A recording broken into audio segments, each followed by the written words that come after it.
Test, test. Did you plug in yet? I don't know if you did. You even plug?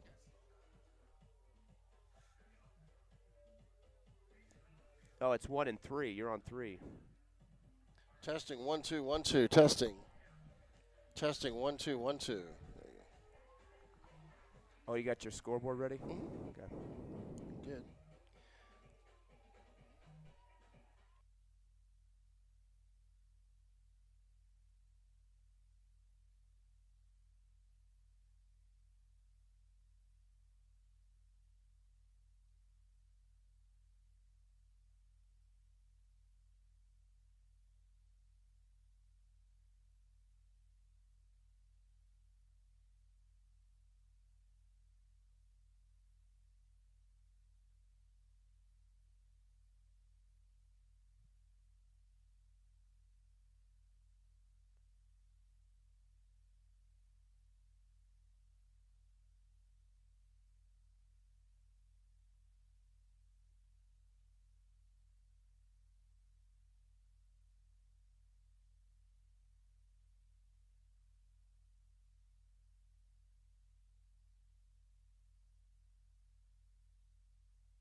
Welcome one, welcome all to the Veterans Memorial Complex, where your Hobbs Lady Eagles and the Centennial Lady Hawks are getting ready for a doubleheader today, and we'll have this action live on YouTube.com. And I'm with my right-hand man, the man with the plan. It's Ty Friend. How you doing today, Ty? Pretty good, Coach. Of course, first time you and I have got to work together on softball. The Hobbs Lady Eagles, very young team, 0-4 record. They want to win on their home field, though, against this Centennial squad from Las Cruces. Long travel for them to get here. But nice day for softball, too. A little bit of a win, not too much. They're really going to affect much play out there in the outfield. But I think the Lady Eagles are hungry for getting their first win of the season. They are, and Kenzie Bennett taking the circle today for the Lady Eagles. And Bennett looking to get her first win on the season. And, you know, it's one of those things when you're growing, you get that first win, it tends to turn into more wins. And teams just kind of have to learn that process. Yeah, she does have one start, 0-1 so far, a 7.74 ERA, and she is a freshman. Most of the kids on this team are underclassmen for the Hobbs Lady Eagles this season. If you look at their their roster right now, 2 8th graders, 8 9th graders, 5 10th graders, 1 junior and 1 senior. So it's going to be a growing process for them. And, of course, with a short season, that doesn't help matters. Coach Crossan says it is what it is, and that's about what all the coaches have been saying this year, no matter what sport. And with a situation like this, you take what you can, you learn your lessons where you can, and you just do the best you can to get better every game. Flanking Bennett, you know, her battery mate tonight is Cameron Harrison. She'll be wearing the mask, defensively setting them left to right in the outfield. You have Kimber Craig out in center field, Kylie Ralston, and in right, Edith Perez. Around the infield at third base, you have Candace Harrison. Shortstop is Cameron Cantu. At second, K.U. Boyle. And at first base, Carrie Garcia. And designated batter today is going to be Anaya Rodriguez. Stepping in for the Hawks is Gianna Villegas. She's the second baseman. Bennett's first offering, swung on, line down the left field side. It's going to be foul, out of play, and that takes the count to 0-1. Boy, nice tight pitch inside that time. Really made her crank a little bit on that one. Hopefully she doesn't iron that out down that third baseline. Bennett steps back onto the rubber. Villegas digs in. Bennett steps, winds, fires. It's going to be lined back to the pitcher, Bennett, who swings it over to first base to Garcia, and that's one away. Nice little dribbler right to Bennett's glove. She had to kind of adjust just a bit there to get that scooped the way she wanted it. And nice job over there at first base to get that glove out there and get those hands, both hands out front to make sure that there was a target to throw to by Garcia there. What I like about that pitch, Bennett actually went with a changeup on that one, big change of speed, and it caused Villegas to get a little bit ahead of it. Couldn't get quite all the metal on the ball. Here's Bennett's first pitch to Selena Manzanares, the shortstop. It's going to be fouled back and out of play, 0-1.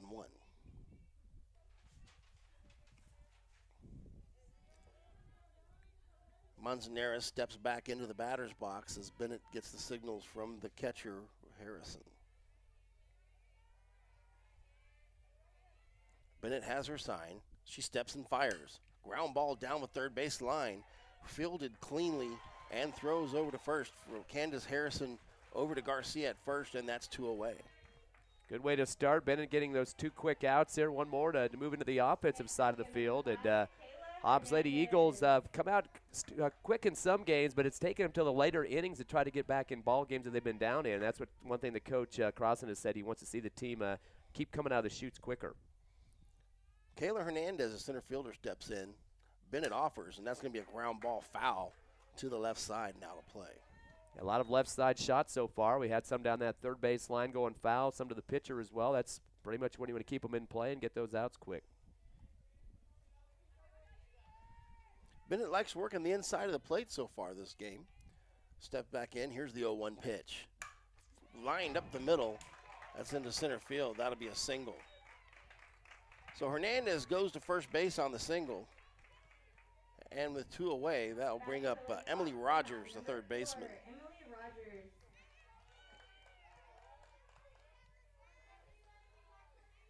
Rogers, the right-handed hitter, digs in.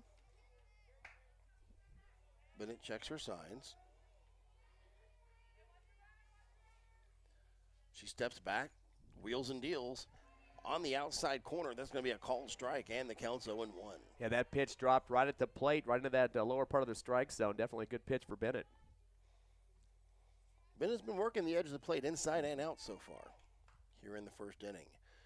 Here's Bennett's second pitch to Rogers, just outside, ball 1, and the count moves even at 1 apiece. Coach Crossan says the pitching position, kind of a committee-type situation this year with such a lot of youngsters on the squad. He's kind of working out the kinks to see who's got the best arm to keep going through these games.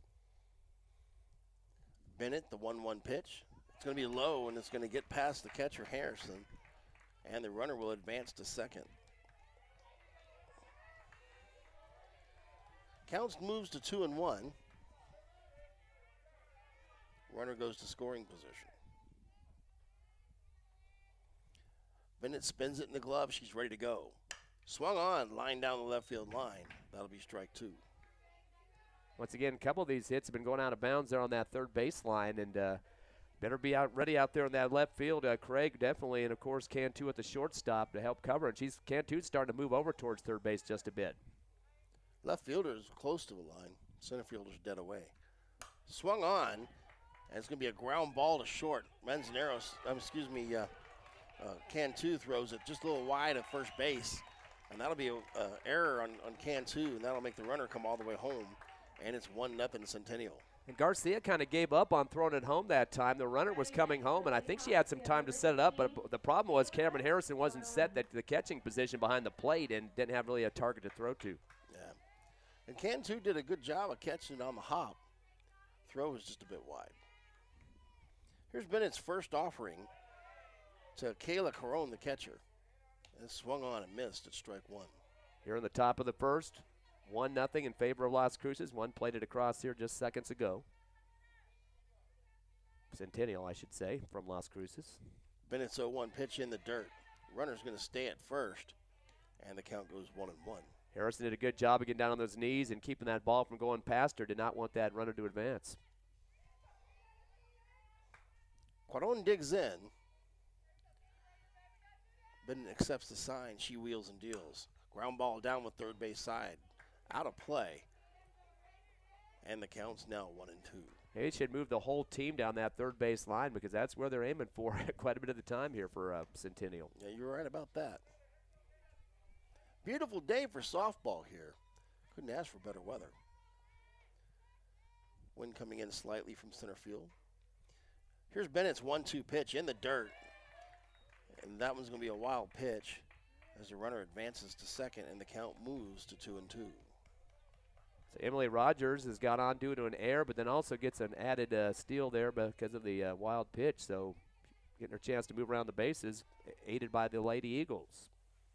2 balls, 2 strikes, 2 outs. Here's the pitch inside, again in the dirt, and the runner advanced to third. Harrison having a little bit of trouble trying to track that behind the plate, and runners are starting to advance. Now another scoring position there at third as getting ready to come around is Emily Rogers. Full count here with 2 outs.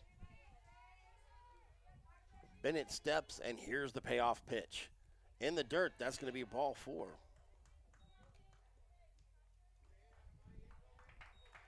So Quadron goes to first on the walk. We have number 3, Marissa Padilla. And that brings Marissa Cadilla up. She's the first baseman. Conference on the mound.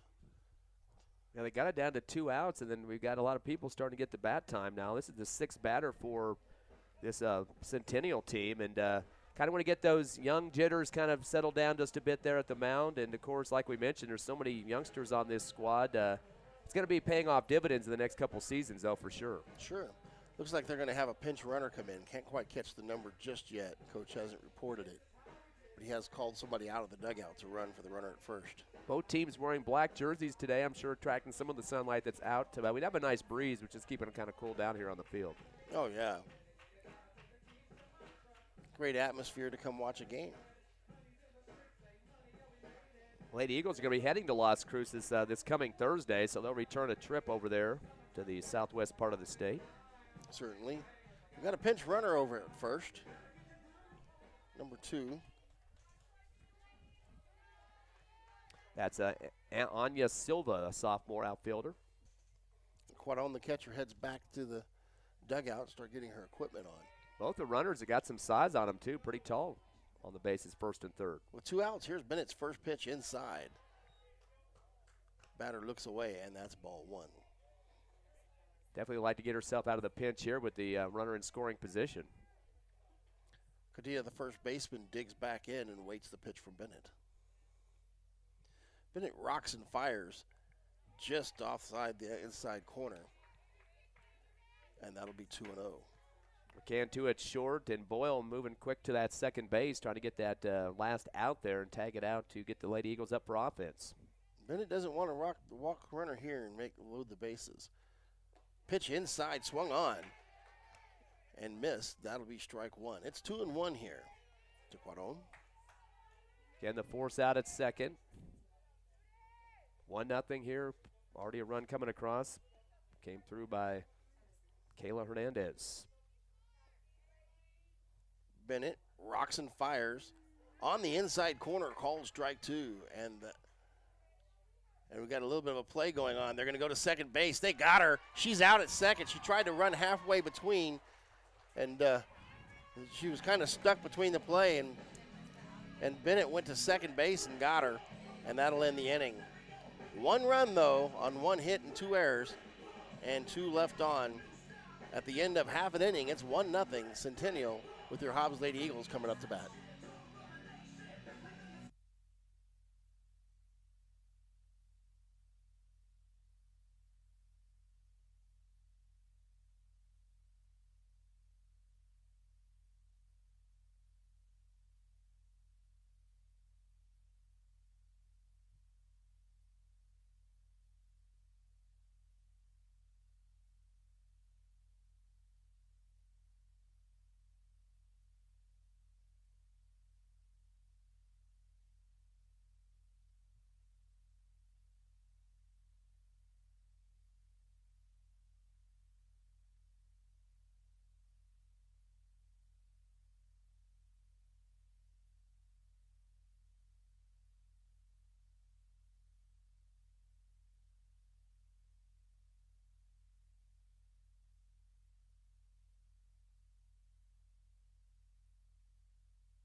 Welcome back to Veterans Memorial Complex. 1-0 Centennial up on Hobbs, and going into the bottom half of the first. Leading off for the Lady Eagles, number 13, Kaya Boyle, the second baseman. Yeah, the only 8th grader on the squad. Of course, her dad, Marco Boyle, the head baseball coach. They picked up a win just, was it yesterday? So definitely knows her stuff. She's been with her dad, and he's helped out a little bit with softball when he has a chance to do that, and definitely a good player out there. She's batting .231 this season, has 3 hits, also scored 2 runs and an RBI earlier this year. She's a righty, and she digs in. On the mound, Caprice Barella. Barella steps and fires. That one's going to be high, ball 1.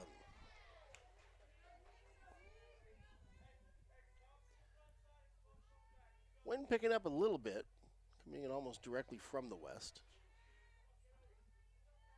They're playing her straight away. A little bit of an equipment issue here as Barella's trying to get her gloves situated. It's actually a wristband on that left arm. She's moving it up halfway on the arm there. So I don't know if it was, is that her play calls? It looks like she keeps like reading a play them. sheet. Yeah, she was having problems with her play sheet on there. Boyle steps back in. Ball's going to be inside. They're going to call it on the corner, and that moves the count even at 1 apiece. You imagine being the only 8th grader on a whole roster here? That's out of 17 players. A lot of pressure, and you're the leadoff, too. And the leadoff hitter at that. Change up from Barella. That was going to be high. And now Boyle's ahead in the count 2-1. Boy, that pitch will kind of wafted up at the last second, went up towards the neck height there for Boyle. It looks like she didn't quite let go of it soon enough and kind of caused it to fluff. She's having some trouble with that plant on her arm there, trying to keep the plays in check. 2-1 pitch is going to be inside, way inside. That's 3-1. Let's see if Coach Crossland gives her the go-ahead sign here with the count 3-1. Really haven't seen an armband used for play calls like that. I mean, how many different pitches you have listed on there for signals? I guess. They have pitches and plays. Yeah. Seen a lot of college teams do that. Barella wheels and deals. That one's going to be high, ball 4. And off to first base goes Boyle. That brings up Kylie Ralston. Ralston playing center field. Cameron Cantu is on deck. Ralston's a lefty. She's batting 154 this season, has a couple of hits. Next up, we have number 5, our center fielder, Kylie Ralston. Kylie Ralston steps in, then steps out. Centennial wants a timeout. They want to discuss things here. She's one of the 6 freshmen on the squad this year for the Hobbs. Actually, 8 we have total for the Lady Eagles. So there's 3 more seasons left for Coach Crossan to kind of work them into the situation. And kind of a tough year. I mean, he usually says he has about 60 to 70 players out for softball. This year's been down to about 35 or so because of the pandemic. And he's kind of nervous about the season as it progresses after graduation, too. He's got 1 senior, but the rest of the girls have to debate about whether they're going to do their travel teams or stick it out with the high school. You would think most coaches would let them balance both, but there are rules about how many games you can play in a week, so it's going to be tough for both high school and traveling team coaches. Absolutely, and I'm pretty sure that, at this level, that you tend to stick with your school instead of the traveling teams, and that's what's encouraged for the most part. Yeah. Whose perspective, though? I mean, it depends on, if some parents think that that's your ticket to the college divisions, keep with those traveling teams where you can see some Depends scouts on how around. competitive the traveling team is and where you're playing. Right. Ralston digs back in. We're ready to go here after the visit to the mound. Barella's going to put it in low, and that is 1-0 here to Ralston. That was kind of a long time out there. I'm wondering what the extenuating circumstance of that was. It seemed like they gave him quite a bit of time. With Boyle at first, Ralston digs back in, pitches outside, ball 2. And so far, we've seen 6 pitches, and only one of them has been a strike. Well, they gave up double-digit hits to their last opponents. Cleveland High School hit them for 19 in their game 2 of the doubleheader. Swung on here. It's a ground ball to second base, and they're going to tag Boyle as Gianna Villegas kind of reaches up and gets Boyle right in the arm. So Ralston reaches on a fielder's choice, and that'll bring up Cameron Cantu. Cameron Cantu, definitely one of the big hitters for the Lady Eagles, batting .444 this season. Has 4 hits, 2 runs, 3 RBIs, a double, and a homer. Here's the first pitch to Cantu. Inside corner, the runner's going, and she's going to be safe at second as Ralston slides in. So Ralston steals second, and that gives Hobbs a runner in scoring position here for Cantu. Lady Eagles have had 3 homers this season. I mentioned Cantu, but also Harrison and Garcia. And I'm looking at that gap between left and center, man. There is a lot of green grass out there. Barella fires outside corner, cold strike, and the count is 0-2. Lady Eagles trailing 1-0 here in the bottom of the first as Centennial came across 1 in the top half. Slated for 7, doubleheader too. Barella once again dealing with the wristband. I don't know what the problem is. I don't know if it's too tight or what the situation is. Here's Barella's pitch, swung on, fouled to the left side, and the count will stay 0-2. Talk about a tight pitch. Almost looked like I could hit her elbow on that one, but she took a swing at it. At this point, down 0-2, Cantu's just got to stay alive up there. Wait for Barella to make a mistake. Cantu back in the box. And Barella on the rubber. Steps back, fires outside corner, misses, and it's 1-2. Mentioned that doubleheader they played with Cleveland. They had 19 hits against him in one of the games, the doubleheader, then 13 in the other one, so 32 hits Cleveland Storm able to make against Centennial. Ball's going to be in the dirt on this pitch. Count now 2-2.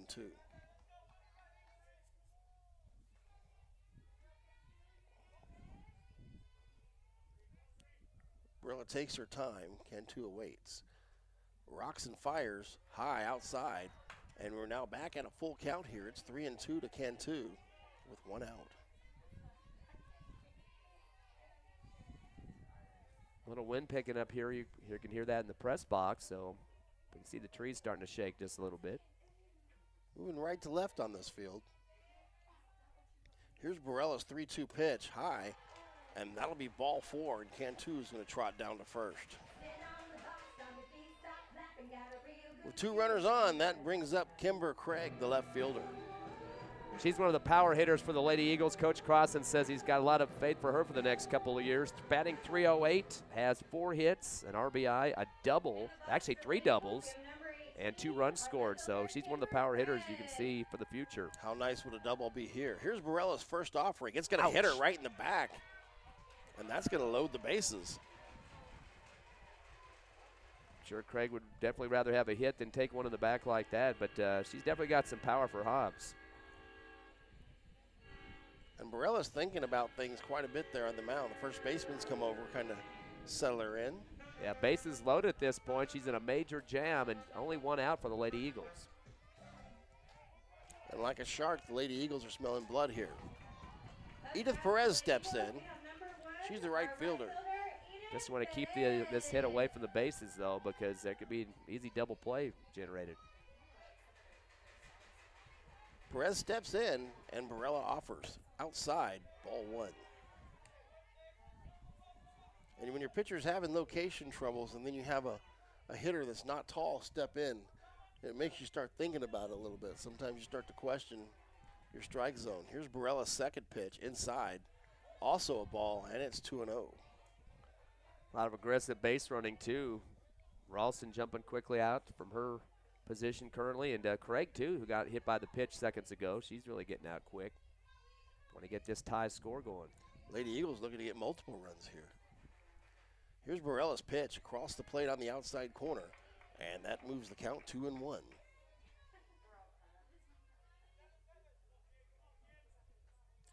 Flags look like they've kind of changed directions. Now we're coming from the south. It's directly in toward home plate. Barella's 2-1 pitch, outside and high, ball 3. Notice the outfielders also have those plays on their wrist as well. I saw the center fielder looking at hers. So there must be some signals coming from the down here in the dugout right now. 3-1. Let's see if she's got the green light. With 1 out, here it is. Outside, ball 4. Oh, no, they're going to call her.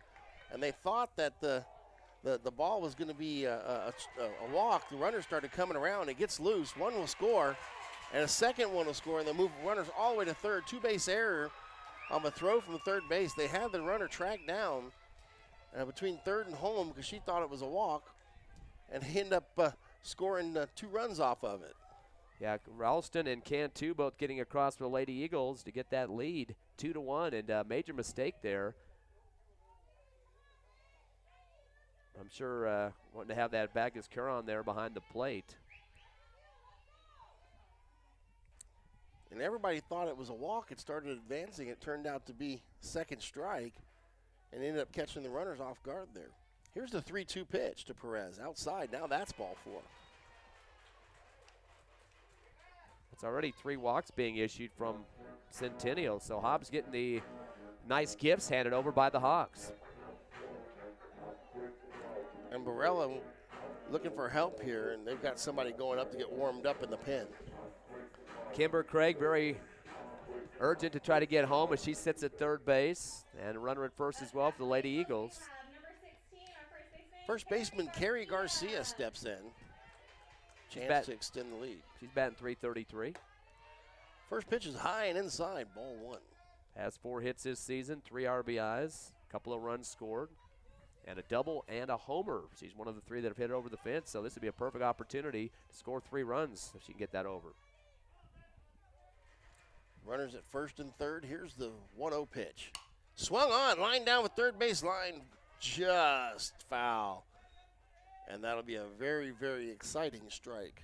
Fortunately, kind of a golf swing on that one. Didn't get really the extension she wanted, followed through, but got some power behind it, though. About another 6 inches to the right, and she'd had extra bases. 1 ball, 1 strike, 1 out here. 2 runs in. Off-speed pitch. Right up the gut there, and the count's 1-2. good contact in this game. The last time the Lady Eagles played against Artesia last week, they were struck out 16 times by a pitcher for Artesia that's going to Baylor, so they had a taste of some good pitching. Pitch inside there, evening the count, 2-2. Baylor got a pretty good softball program out there. Seems like all their programs are doing well these days. But Hobbs getting contact, that's the important part. Like that game, Yeah. They only had 5 touches on the ball, and none of them were hits. Here's the 2-2 pitch, high and outside. Ball 3. Full count here with 1 out. Force out at second. First and third are covered with runners for the Lady Eagles, trying to add to their 2-1 lead here in the bottom of the first. Garcia digs in. Barella taking her time here. Back on the rubber. She's going to step and fire. Swung on down the right field line. This one's foul and out of play. The right fielder, Chavez, got on her horse out there, tried to run it down. Yeah, Padilla was out there too, the first baseman. Looked like they had an opportunity to maybe get a chance to jump up for that one, but luckily it took a little more of a curve. So the count stays full. It's 3-2.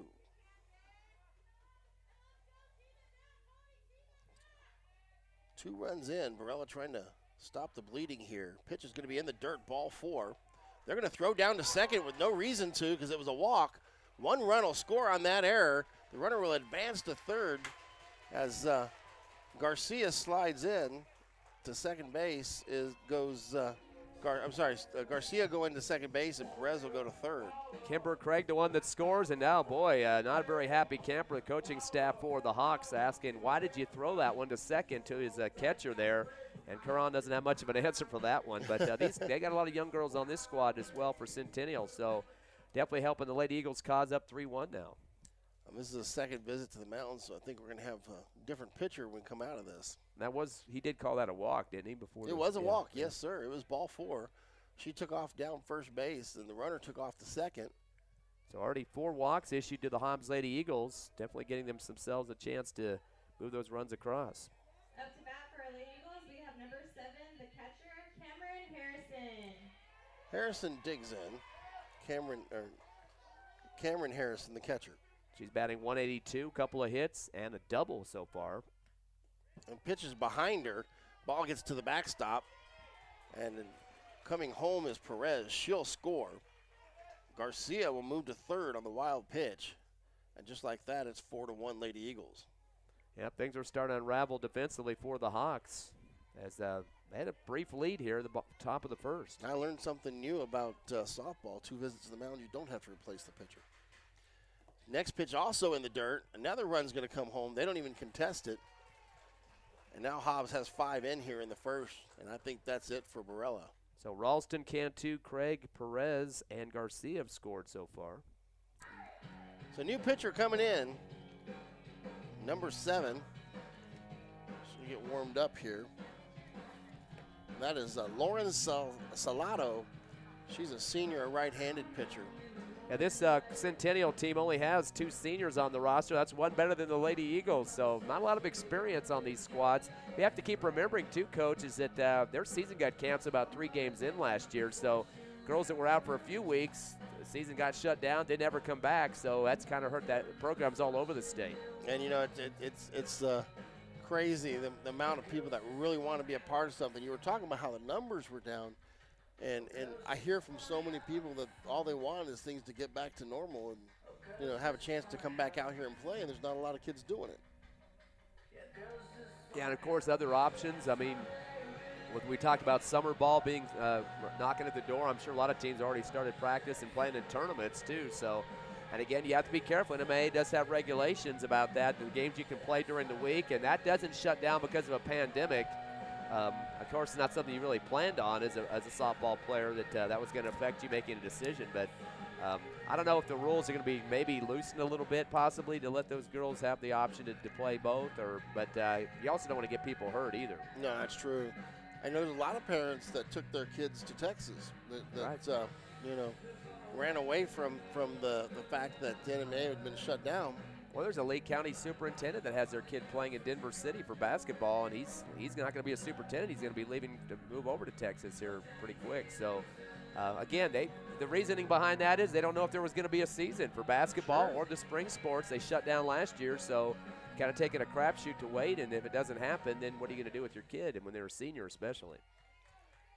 So Salado has taken her warm-up pitches, and the right-hander is ready to go. Stepping in, Cameron Harrison, the catcher. Harrison, a right-handed hitter. It's righty on righty. Here's the pitch. High, outside, ball 1. Gets past Caron, too. She has to chase it down, and I know she's been having some fits a little bit on the last couple of plays. Balls have been getting past her, and she also threw into second on a walk situation that caused some runners to advance. And when you're young at this, you get frustrated. You start making those mistakes. Second pitch is high as well. And they'll send the runner off to first. 5 walks so far for the Lady Eagles as they'll take whatever they can get. So Cameron Harrison at first. That brings up the designated hitter. This is Anaya Rodriguez. Rodriguez, a designated player now. She steps up. Batting next to the Lady Eagles, we have number 20, Amaya Rodriguez. She's had 5 at-bats, hasn't had any numbers after that, so I'm not sure what her situation has been after getting up to the plate. She's a lefty, though, Coach. That is correct, Ty, and she digs in. First pitch is outside really wide past Caron there. Runner advances to second. So Harrison's now in scoring position. I think we got a pinch runner that checked in as well for the Lady Eagles, I believe, out there at second. Looks like Precis Armendaris, very fast, too. Boy, she took a full sprint to that second bag. here's the 1-0 pitch, high and inside, ball 2. The lefty Rodriguez gets back into the plate. She crowds the plate. She got 1 foot almost on the line. Here's the pitch. Swung on, fouled down the left side. Out of play. Count moves to 2-1. Oh, we got to update our score on the YouTube feed there. Thanks, Ron Gunner. 5-1 your score. I was wondering why he was asking me about that. I forgot we weren't on the radio today. We're on YouTube only, so the score doesn't matter, but you've been hearing it audio-wise. Here's the pitch. Ground ball down with third base line. Just foul. And, Ron, if we do have any audio problems, please help us out with that. Any other people that might have our text number so we can keep this thing going full speed for a doubleheader. It is 5-1. Appreciate people like Ron. He's all over things. Keeping us in shape here, right? You just about have to. 2 balls, 2 strikes, 1 out here. Rodriguez fouls it off to the left side. She stays alive.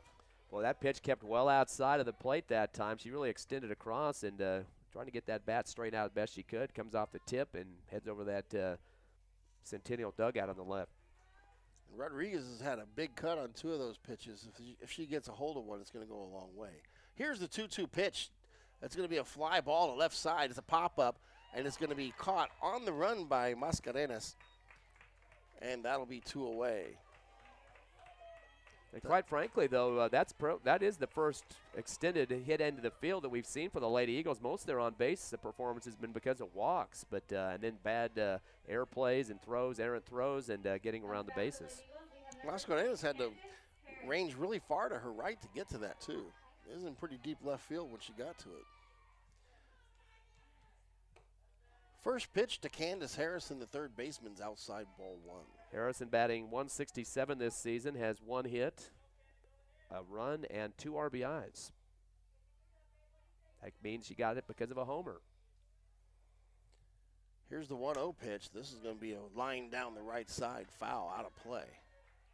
And the count evens out at 1 apiece. This girl must have some power. She's not very tall, short stature, but still to have a home run. That's pretty nice numbers there to get going. And just a freshman, too.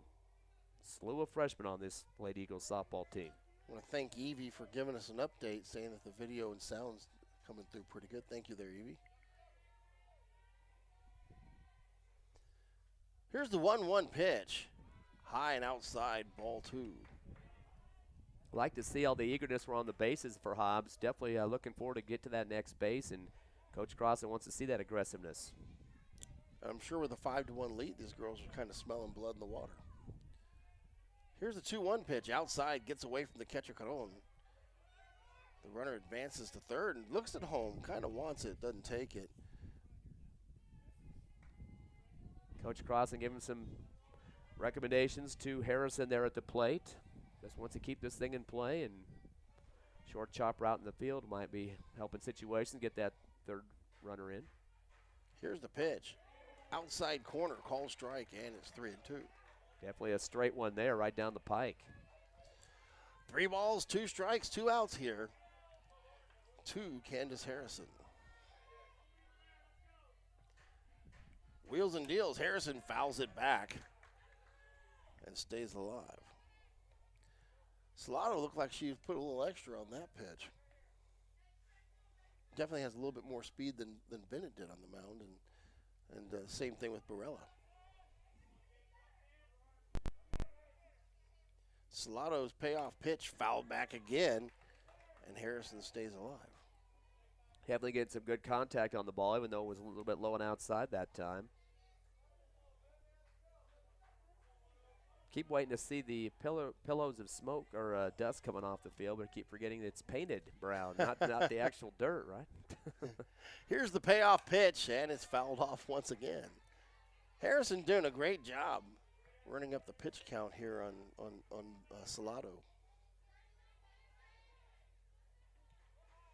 Hobbs with a 5-1 lead. Definitely making up for the last game against Artesia, which wasn't even close. The offering's going to be high, swung on and missed, and that'll end the inning. But the damage is done. Lady Eagles with 5 runs, and the score is 5-1 at the end of 1. We'll be back in just a moment with the second inning.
Welcome back. Top of the second inning. Centennial Lady Hawks coming up to bat here with the Hobbs Lady Eagles leading 5-1. Hobbs getting through their whole batting order, 1 through 9 in that bottom of the first inning. No hits in that, but they did get 5 walks, and that got some advancement on the runners too. Some wild pitches, errant throws, and the Eagles doing a good job of sprinting to the next bases. Coach Crossland happy to have a 5-1 lead, I'm sure. Stepping in, Marissa Cadilla, the first baseman.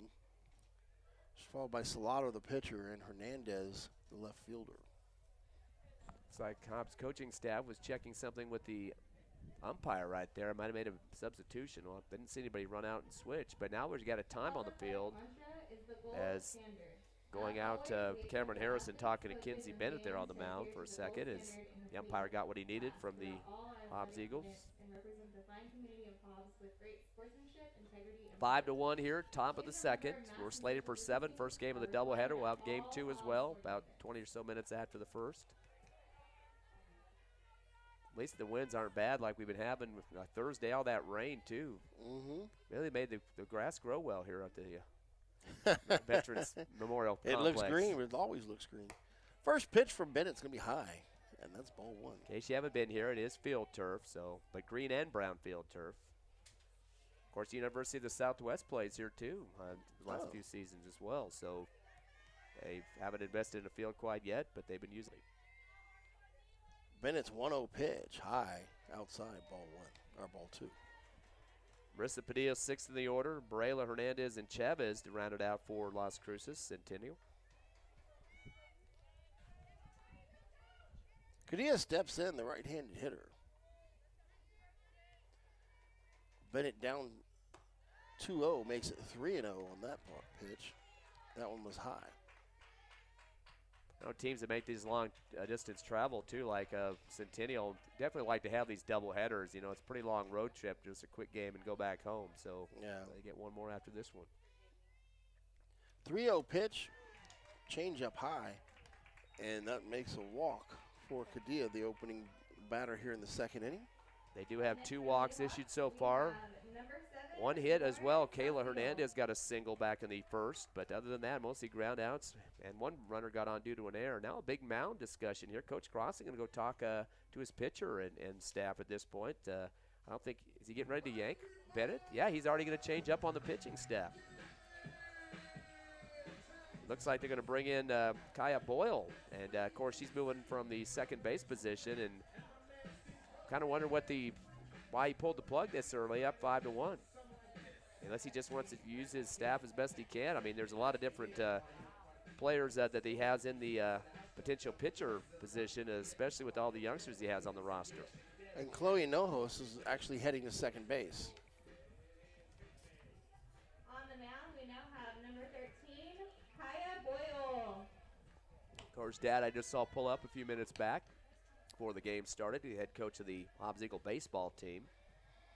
And I keep forgetting that she's just an 8th grader. I thought she was older than that now, but I mean, she's been around the fields around here for so many years with Coach Boyle being the head coach of baseball, and he does help out with the softball when Coach Cross could use his help in the summer.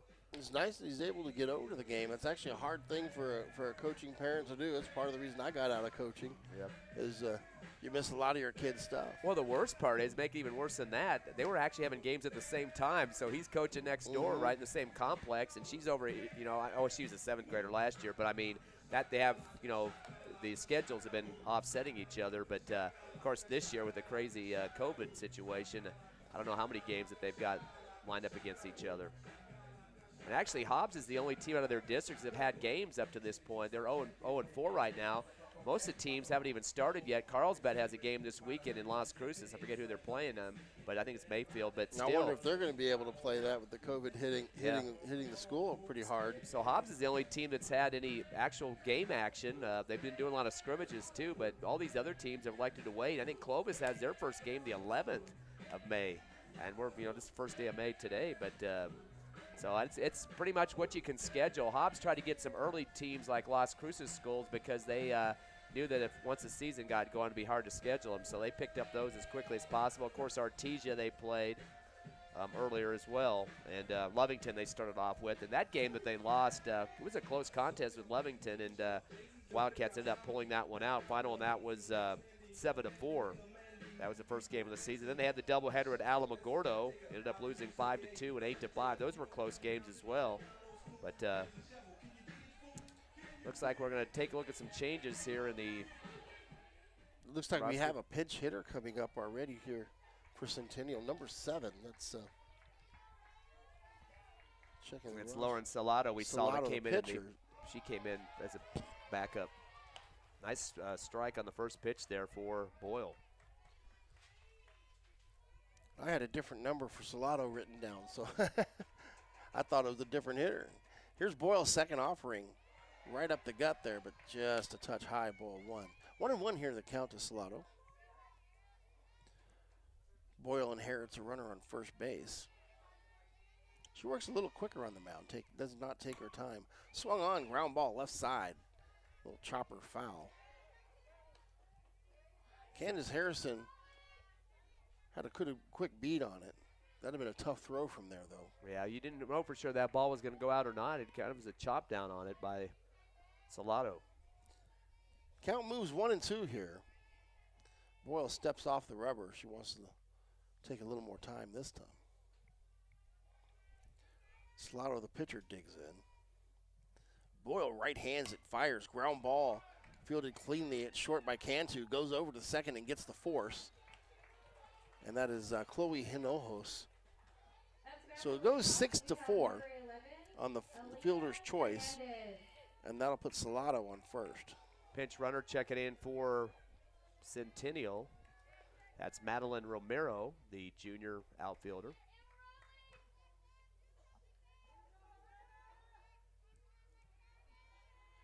Well, Romero steps in. Boyle with a quick out here. Ground ball, left side, foul. Right to her coach in the coaching box on the third base line. Actually, that's Elena Hernandez, the left fielder. She is 8th in the order for Centennial.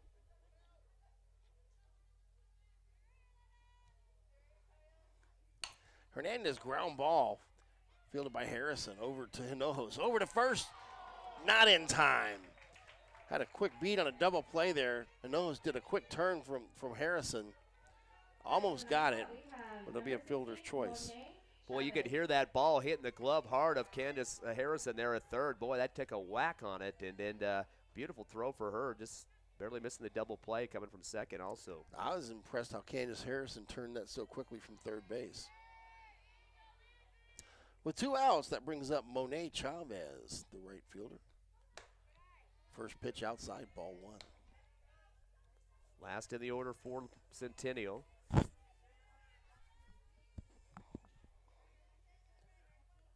Plays the 9 position and is the 9 hitter. Boyle wheels and deals. Ground ball, Harrison on her horse. She picks it up on cleanly, throws over to first. They've got her, 5-3. Nice extension from the first baseman, Carissa Garcia, and that'll end the inning. No runs on 1 hit and no errors. At the end of 1.5, it's 5-1, Lady Eagles lead.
Welcome back, 5-1. Your Lady Eagles are beating the Lady Hawks of Centennial.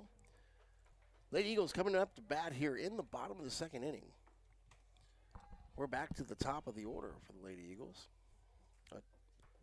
That'll be Kaya Boyle, who's now on the mound. She's the pitcher. Lady Eagles with 5 walks so far. Yet to get their first hit. It's kind of hard to believe that, but they've been able to score without that. Forgot to mention, too, her brother is the assistant coach for this Lady Eagles softball team, Kaya Boyle. So got him on first base right now, or coaching box. Here's Salado's first pitch. Outside quarter, called strike. Imagine how much pressure she's got. Her brother's coaching her. You got her dad sitting in the stands, a baseball coach, and they get along real well, though. I know that for a fact. So it's kind of neat to see the family connection. Here's the 0-1 offering in the dirt. 1-1. Pretty cool, though, to start as an 8th grader. You don't see that a lot in the 5A programs. Of course, Giles and Eunice's, those kids are starting in 8th grade as well, sometimes 7th grade and moving all the way through the ranks. You know, even the 3A and 4A programs, you don't see a lot of even freshmen start. Right. Much less an 8th grader. Here's the 1-1 offering to Boyle. High and outside, ball 2. A little change-up on that one coming across the plate there is, of course, this is the second pitcher for Centennial. They changed up quickly, and so did we actually, though, too. Yep, and Caron's getting her work behind the plate here. 2-1 pitch to Boyle, foul back. Off the GoPro on the wiring. I didn't know that was hanging there until that hit right in almost the middle of the zone of that little mile-per-hour device. I think it's a GoPro camera. Oh, is it? Yes, sir. I thought I was reading the pitch speed. 2 balls and 2 strikes here to Boyle. Watch the gentleman set it up. And well, it's broken now anyway, probably. doesn't matter. Boyle's 2-2 offering, high and outside, just misses, and the count's full. Reminds me of those kids and their cell phones. Breaks in 10 seconds. They're going to get a new one for mom and dad, though, aren't they? Not my kids. My kids will pay for it themselves. Here's the 3-2 pitch. Ground ball, third base, off the hip of the third baseman, Kayla Hernandez. Is that an error or is that a hit? I mean, that's a pretty tough one to handle. That was. Emily Rogers actually at third base. That one I would kind of lean bounced towards up on a bad hop. I'm going to give her a hit on that one. I'm not the official scorer, but, you know. That's a hard shot, and I think she took it right in the hip. I don't think it deflected off her hand first. It went off the hip first. And coming up with Johnny Cash walk-up music is Kylie Ralston. Ralston hit into a fielder's choice in the first inning. First pitch, ball 1 on the outside corner, just misses. Ralston also recorded a steal and scored a run, the first run of the game for the Lady Eagles to tie it up at 1-1. It's 5-1 now here in the bottom of the second. Ralston was the first one to come across the plate in that inning. Pitch is high and inside, 2-0. Nice save for Curran behind the plate there. She really extended. She's not a very tall girl either, so she had to get up there on tiptoes to pull that one down. And looks like they're going back to the playbook here. Salado watching her wrist. 2-0 pitch, perfect time for a hit and run here. Pitch right up the middle. Fastball up the gut, 2-1. The Lady Eagles like to work these counts for sure. The Boyle at first. Here's Ralston waiting for the 2-1. Bunt laid down. Beautiful bunt. Nice play. No play for the pitcher Salado. And that'll be a bunt single for Ralston. And Boyle moves to second. Yeah, she just got that thing sat right on the turf, and sometimes not easy because the turf is going to give a little bit of a time for the play by the defense. Where the dirt, sometimes you have regular dirt down, it's going to be kind of hard to play with that. I'm trying to scoop and see where the ball is, but they are just kind of rolled right in the spot it wanted, about a little bit left of the plate. With 2 runners on, it now moves to the heart of the Hobbs Lady Eagle order. Here's Cameron Cantu. She's the shortstop. The pitch on the outside corner.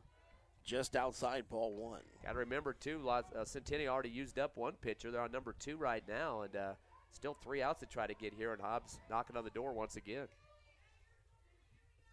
They had 5 come across in that first inning. Want to put up another 5 spot here as Cantu swings and misses. Going up underneath the ball that time, going up to the stars on that one. She picked up the second walk of the game back in the first inning and scored a run as well.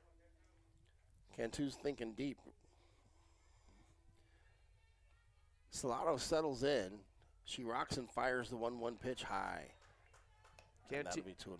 Cantu came into this game with an .888 slug percentage, which means you get extra bases quite a bit when you do swing that bat. So definitely a good person to have with 2 on the base pass right now, 1 first and second. Here's the 2-1 offering. Cantu's going to watch it come across the plate. And it's 2-2.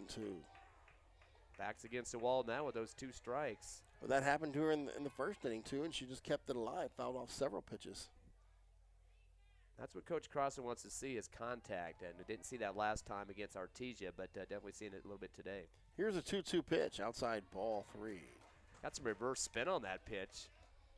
A little bit too high, though, for the umps. I think she was trying to get a riser on that one. Yeah, definitely. Hard pitch to throw.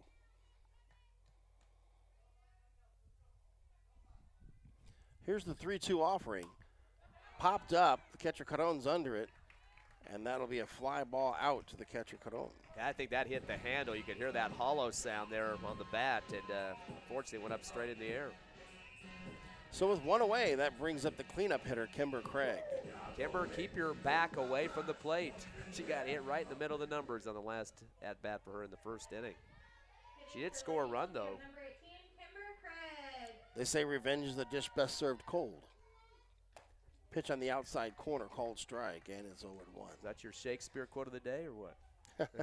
Don't think it was Shakespeare that said it, actually.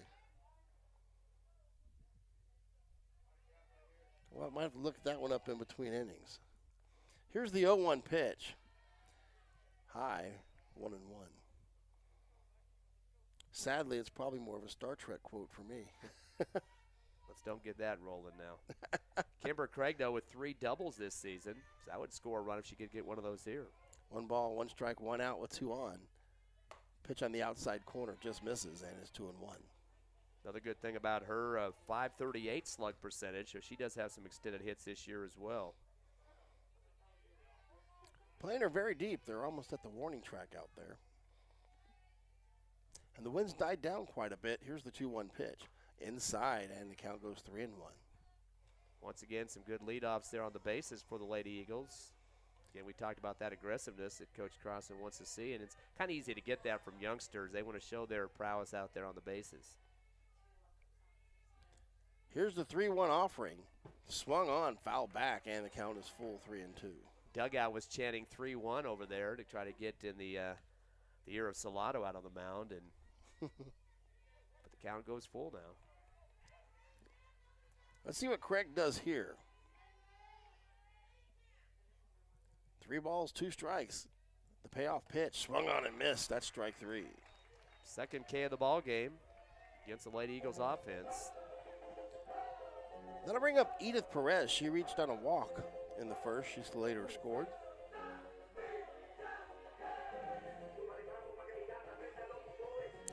Lady Eagles put 2 runners on with no outs, and they've been sitting there ever since. In the box, we have number 1, Edith Perez. Perez watches the first pitch, lines the outside corner of the plate. That's 0-1.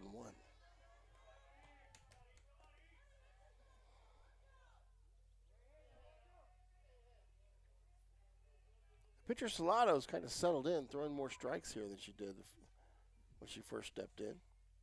This one's going to be lined to center field. On her horse, back at the wall. It's gone! Perez, a 3-run shot to dead center, and the Lady Eagles go up 8-1. Big time hit there. Extend the lead to 7 now as Perez takes a gallop around the bases. And I don't think there was much doubt. The center fielder, Kayla Hernandez, turned, and she took about 3 steps and just stopped and watched it haul over the fence. I mentioned earlier that Boyle was the only 8th grader. I was wrong. I forgot Edith Perez is another one on this squad, and she only had 1 hit up to that point, and now you can add an HR to her stat numbers. 3 runs in, that brings up Carissa Garcia, the first baseman. First pitch to Garcia, lined into left field, and that'll be a single. Just like that, the bats are coming alive. Yeah, 2 in a row there. A total now of 4 hits, 3 singles and a homer for the Hobbs Lady Eagles offense. I know it's very tough for coaches to get ready for teams this year. How in the heck would you know what to expect talent-wise with all the craziness of the scheduling and kids not coming out, some deciding to stay with the summer ball or whatever. But again, you just got to get your kids out to play softball and be done with it. Don't worry about the scouting side of it. Cameron Harrison steps in, swings at the first pitch, fouls it off the right side. That'll be a strike. I think the Lady Eagles were sick of all the walks issued in that first inning. They had 5 of them then, and now the hits are starting to replace those. And a lot of foul ball contact, too. Hope somebody's fetching all those foul balls out there for them. Here's the 0-1 pitch on the outside corner, and that's called strike 2. Back in the old days, remember going to games like that, and you'd get candy for bringing those balls back. Yeah. The kids would kill for that. I remember Little Leagues would Smarties. give quarters. Yeah, they'd give you a quarter for every ball. I remember Smarties. I don't know. Those aren't as popular as they used to be, though. Yeah, that's true. Here's the 0-2 pitch outside, ball 1. I remember going to those games, and just that was the reason you were going. Is you're going to wait for those. those Yeah, I grew up on foul Double-A balls. baseball where you get to just keep the baseball. Oh, yeah, that was good, too. Minor leagues. Remember, kids would tackle each other just to get that ball, too. Yeah, without a doubt. 1-2 pitch outside, and the count evens out at 2 apiece. They should just make a job. That's the job of somebody, and quit charging kids ticket prices for that. Their job is to sit out in the outfield or the parking lot and wait for the ball. I'm sure somebody somewhere's thought of it. 2 balls, 2 strikes, 2 outs to Cameron Harrison. Harrison's going to line one to right field. Second baseman on her horse. Well, that is Villegas, and she's going to make the play. And that'll end the inning, but the damage is done on Edith Perez's 3-run shot over the center field fence. Your score after 2 complete, Hobbs 8, Las Cruces Centennial 1. We'll be back after a few moments with the 3rd inning.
Top of the 3rd inning, Lady Eagles with an 8-1 lead.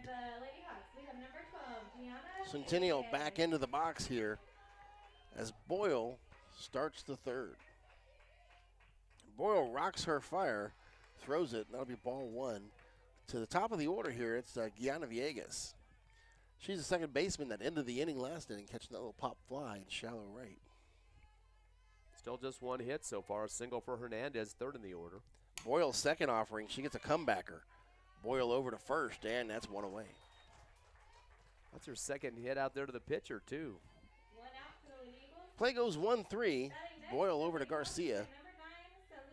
And with 1 out, that brings up Selena Manzanetas. She's the shortstop. Where's the number 9? Right-handed hitter. Steps in with the bat on her shoulder. Boyle rocks and fires. That's right up the gut, strike 1. Looked like Boyle had a little bit of rise on that pitch. It's a hard pitch to adjust to if you're not used to seeing the ball go up instead of down. The 0-1 offering from Boyle, ground ball. Harrison fields it cleanly over to Garcia, and that's 2 away. Kind of funny, they started off, Villegas had 2 ground outs to the pitcher, and Manzanares 2 ground outs to third base. And I love the reach of Harrison. She just steps into that throw, and that arm is just straight right to first. I mean, you know, pointing towards her first base and definitely making the delivery there. And that's Candace Harrison. Her sister also plays. She's the catcher. Cameron Harrison. So 2 outs, Boyle fires. This one's going to be high, ball 1. Centennial trying to get something sparked here on the offense. Mostly grounds inside the infield, a couple of walks, but not much more than that. 0-1 pitch. Excuse me, 1-1 pitch. Catches the outside corner, strike 1.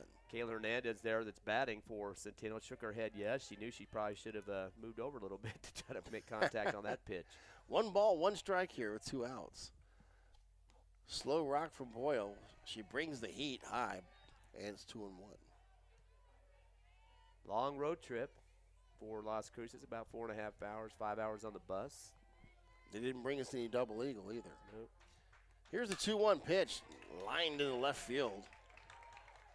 And that'll be a single. Nice throw in there for Craig for the Lady Eagles out there left, and didn't have to do a relay on that one. Just deliver that to second base to make sure the runner didn't advance. Lefty playing left field out there. With one runner on, 2 outs. The cleanup hitter Rogers steps in. Boyle's first offering catches the outside corner, and it's 0-1. The irony of those first 3 batters, ground to pitcher, ground to third, and then singles for Hernandez. So exactly carbon copy of each top 3 in the order. 0-1 pitch to Rogers, changeup high, and it's 1-1.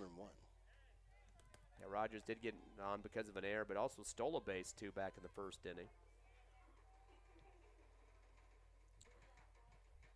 Rogers digs in, pitches low in the dirt. Corralled in by Candace Harrison. Excuse me, that's Cameron Harrison behind the plate. 2 balls and a strike here.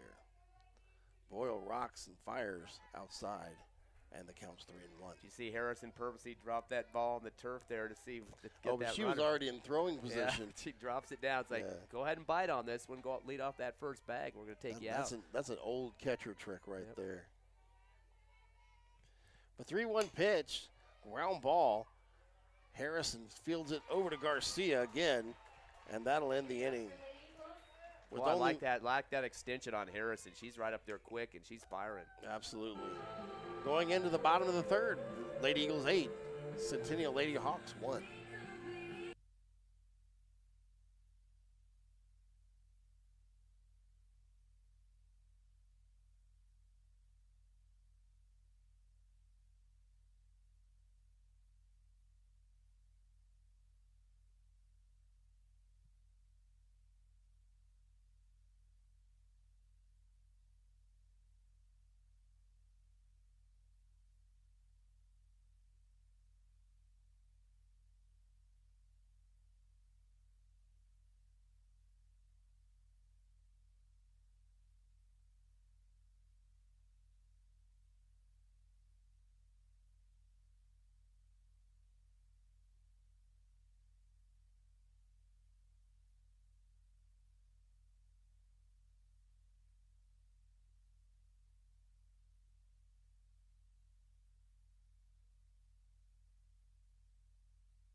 Welcome back.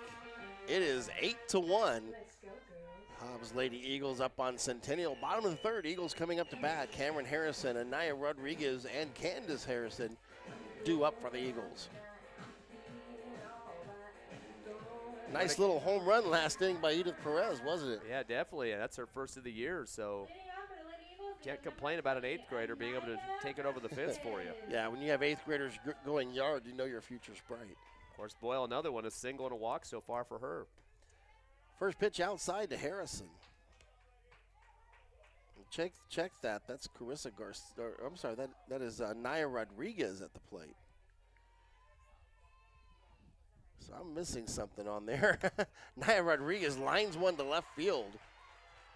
And she's on with a nice opposite field hit there. Yeah, she'd had a fly to left field too. We were starting to see kind of carbon copies of players getting up there doing the same thing they did on their last at bat. And so she's keeping that one down on the ground this time for a single. And that for the Hobbs Lady Eagles will be their 5th hit of the ball game. They had 4 back in the last inning. That brings up Candace Harrison, third baseman, who made several good plays last inning. She did strike out back in the first. Lady Eagles have only been struck out twice so far in this game.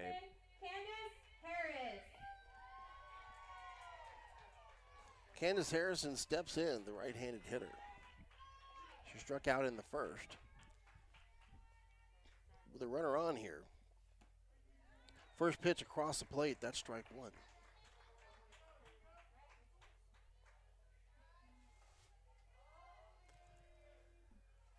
She's one of 3 sophomores on the squad. The 0-1 pitch popped up. This one's just to the right of the infield. The first baseman, Kadia, comes over and makes the play. With 1 out, that brings up top of the order, KU Boyle. A nice play over there by that first baseman, too, as you mentioned. Got on there on a quick acceleration, Padilla, to make that one-hand snag. She got some size out there, too. Here's Boyle's first pitch. Going to be lined to right field. Right fielder on her horse. She makes a diving play. Monet Chavez tries to make the play, ends up dropping it, and the runner advances to third. She had to kind of range out there and dive for it. I'd go with a single on that. Yeah, I would too. I mean, she had to dive for the play. So we'll give Boyle another hit there. Yeah, the first one she had back in the second inning hit hard off the third baseman's hip, and it was such a hard shot. We would have gave that a single too. And you know, you have to give it a double because you did get two bases off of it. For Hobbs, we have number 5, Kylie Ralston. Ralston steps in, the lefty, fouls the first pitch back, down 0-1 here. Yeah, that right fielder out there, Chavez, really put some effort, though. She had her body just kind of flying through the air there and had barely bounced off the end of her webbing of her glove. Ralston has singled and hit into a fielder's choice today. She's 1 for 2. With the count 0-1, Ralston digs in. Here's Salato's pitch outside, and the count evens up at 1 apiece. Ralston stolen a base, scored a run. 1 ball, 1 strike, 1 out here. Lady Eagles threatening with 2 runners in scoring position. Pop up left side. Caron is going to end up making a basket catch. And a good hustle from the catcher, Caron, there. And that makes 2 away. Yeah, she kind of struggled early. A lot of wild pitches coming at her in that first inning, but she's starting to come on now, and good effort to get out there to make that catch. Those aren't easy over the shoulder, too, towards the fence here behind home plate. Batting for the Lady Eagles, we have number 3, Cameron Cantu. With 2 outs, that steps up Cantu. First pitch is going to be on the outside corner, strike 1. Cantu has flown out to the catcher, and she reached on a walk and scored. Yeah, second run in the first inning for the Lady Eagles to take the lead, and now we got another timeout. Boy, they're burning a lot of those in this game. And Centennial has another pitcher warming up here. Of course, the little difference in softball is it doesn't seem like it takes as long to get these girls warmed up. A lot of them are out in the field already, and they just make a rotation and get them up to that mound. But still, baseball, this seems like a lot of time spent. I know Major Leagues have been trying to work on that the last couple of years to try to get that number or that time reduced a little bit because it seems like it drags games. I'm a traditionalist. It doesn't bother me so much. The whole point of baseball is that it's a poetic game. It's like going to the park as opposed to going to watch a war movie. Well, to kill 4 hours, I mean that's pushing a little bit too much there, I think. How many things can you do to kill 4 hours for what you pay anymore? You know, everybody wants sooner than later. Pitch is gonna be swung on, and Cantu's down 0-2 here. And 2 outs as well, so Centennial trying to get out of this inning as they've given up 3 runs to the Lady Eagles here in the third. And the new rule that a pitcher has to see 3 batters. Here's the 0-2 pitch. Swung on and missed, strike 3, and Cantu goes down. We'll continue that thought the next half inning at the end of 3 complete. It's Hobbs 8, Centennial 1.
Welcome back. 8-1 your score here.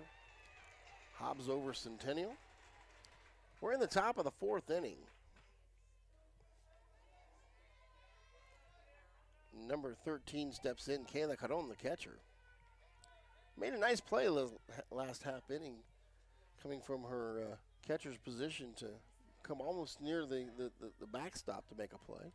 One of 2 walks that have been given to the Centennial Hawks. First pitch right up the gut, and the count's 0-1. Nice looking pitch there from Boyle.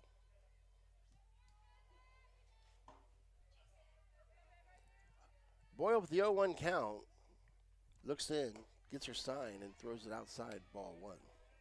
Tell you, playing on this field are a lot different than on the regular dirt here. It's a little bit easier to maneuver behind the plate, especially for Harrison like she did on this last one, and keep it from going wild. 1 ball, 1 strike.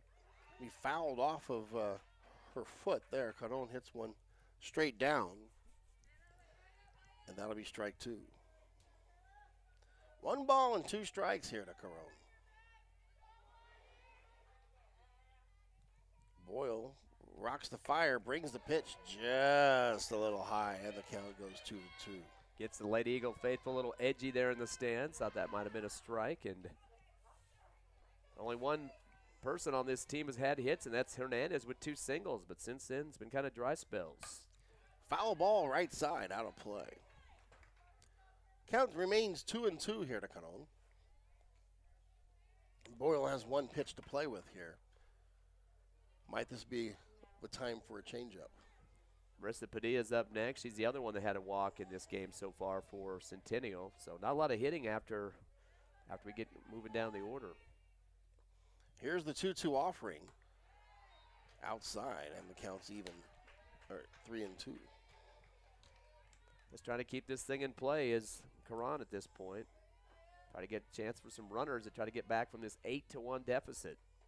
Payoff pitch outside, and that'll put the first runner aboard. So Caron trots down to first base here.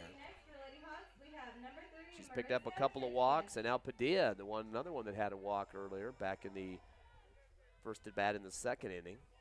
They're going to have a pinch runner checking in for Centennial as she comes out onto the field. I think they used her earlier, too. That's an Anya Silva once again. Silver, an outfielder, just a sophomore. Showed good speed when we saw her out there previously. Padilla steps in. She has walked thus far in the game. Was out at second on a fielder's choice. Boyle fires outside, ball 1. And the pitch is coming out of Boyle's hand. You can see a little bit of spin on it. I don't think she's getting that ball coming out of her hand real true right there. Yeah, we had a couple outside pitches here in this last couple at bats. Here's the 1-0 offering. Just off the outside corner, and it's 2-0. Cameron Harrison trying to sell that to the ump just a bit. Got that glove moving towards the edge of the plate. That's definitely a trick you want to do to keep your pitcher in the game. Here's the 2-0 pitch, right up the gut, called strike, and it's 2-1. Boyle trying to battle here with a runner on first and no outs. Centennial 6th in the order here with Padilla. Pitch swung on. This one's to the right side. Outfielder's on her horse, makes the play. That is Perez out in right field. And if the first baseman had been on a bag, they would have had a play at first as well. But Perez does a great job out there. Yeah, she leaned over forward and had her hand or glove down near the ground there just to make the catch on the run. So definitely putting a nice effort into that one, not just standing flat-footed back there on the warning track. She was on the horse getting to that first base line. And Caron ranged off of first base, heading to second. And she could have been caught if there had been anybody there to catch the ball back at first. Ooh, that pitch was way outside, and it almost got past Harrison. She steps up, makes the catch, and was getting ready to throw the runner out at first. Lauren Salato, the pitcher, in. She grounded out the shortstop last inning. Ground ball left side. Harrison goes to second. Turned by Hinojos, not in time. They do get the runner at second. Did you see the snap on the throw from Harrison from third? Boy, that thing hit the glove at second. You just hear the snap of the leather as Lady Eagles getting that first out there at second before the chance for the double play. Yeah, she had some zip on it. Hinojos had no problem handling it either. Alina Hernandez, the left fielder, steps in. She grounded out to third. It was a fielder's choice that went from third to second. 2 outs here, 1 on. Boyle working her second inning. Called strike on the outside corner. Hernandez didn't like it. She kind of made a face at the umpire. Looked a little high to me from behind the plate, but don't want to doubt Boyle's pitch on that one. Try to keep a lot of these pitches outside here in this last inning. Lena Hernandez digs back in. Boyle, ground ball, fielded cleanly at third by Harrison. Over to first to Garcia, and the inning's over. Day at the office for Harrison. They're at third today. And that's why in softball you put your best player, fielder, at third because they get the most balls. Half innings ended. We're through 4.5. Your score 8-1. Hobbs leads. We're back after a few moments for the bottom of the 4th inning.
Welcome back live to Veterans Memorial Park. Ty Friend and Coach Brian Coltrane with you as the Lady Eagles lead 8-1 here in the bottom of the 4th. Things looking pretty good, Coach, as the Lady Eagles want to get their first win of the season, it appears.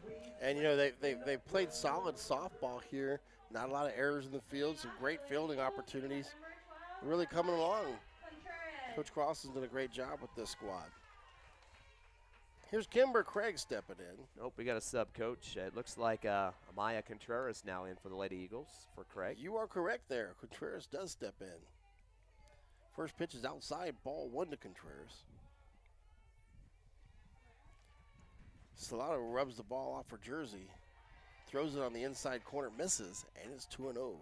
Contreras is the only senior on the team this year. She's had 2 at-bats. You have to put any stats in the books at this point. Would be a good game to do it, though. Be a good at-bat to do it. Here's the 2-0 pitch. Inside corner, misses again, and it's 3-0.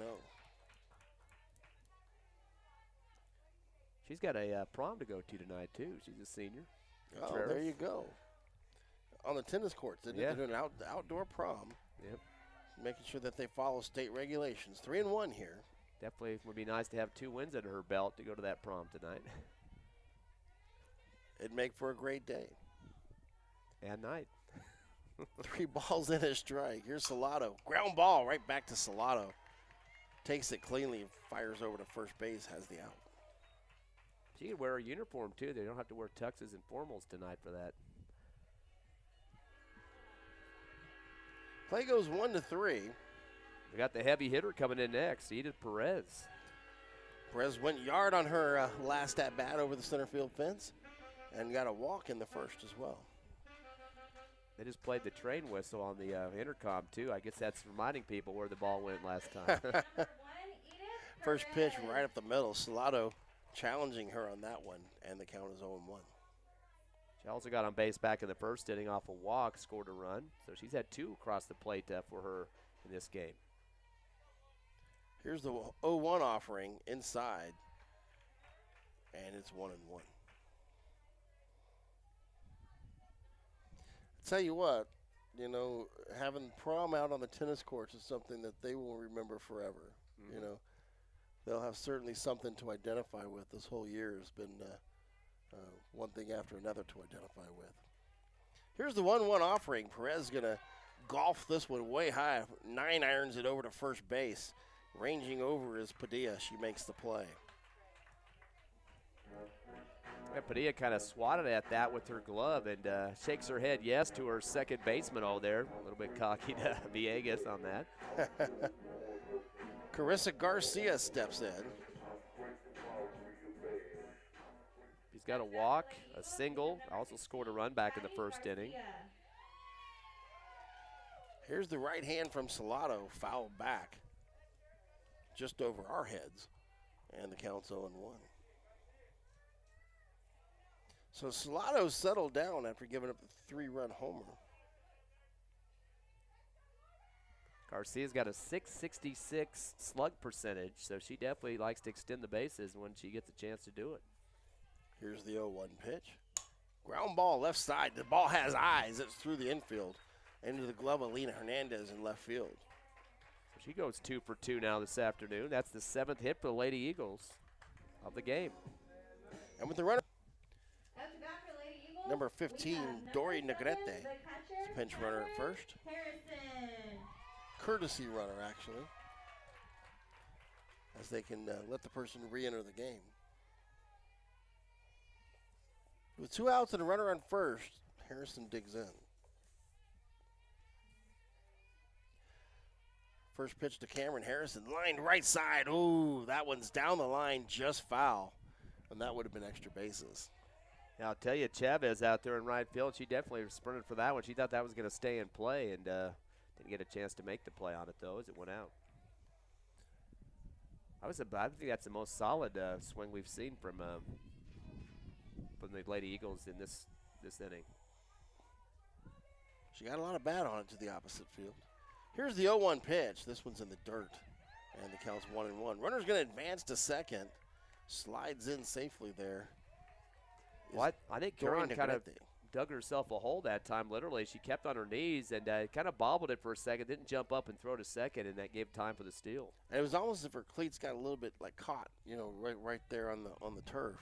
Here's the 1-1 pitch, swung on, and that one's going to be fouled off the catcher's helmet there. I was going to say caught in the dirt, but actually it's caught in the fibers, I guess, right? Yeah. So I called it turf. And right around the plate, that turf's worn down quite a bit, so that ball could take a quick hop out of there. All the winds that we get around this area definitely takes its toll on this field turf. They've had a couple of patches they've replaced near the mound and the batter's box. Here's the 1-2 pitch outside. Ball 2. The runner goes, and the runner's going to get in there safely at third.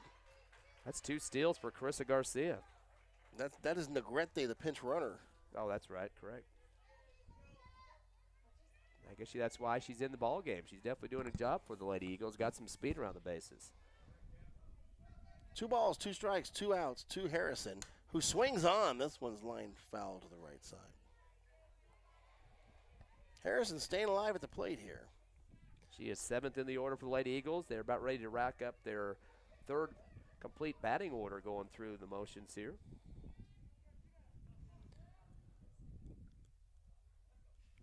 The 2-2 pitch, fouled back again. Harrison doing a great job staying alive here. Well, there's a fence bump in front of us here because that's going to hit our camera eventually, but keeps hitting the little, what did we decide that was on the fence? That's a GoPro. Yeah, GoPro. I watched him program it with his phone between innings the other. Ground ball left side foul. See the reverse spin on that pitch coming that time from Salado. Good wrist action on that throw. She was trying to get the change up there and floated it a little bit. Harrison way ahead of that one. 2 balls, 2 strikes, 2 outs still. Harrison fighting to stay alive here. Bottom of the 4th inning, Eagles an 8-1 lead. Here's the pitch outside. Ball 3.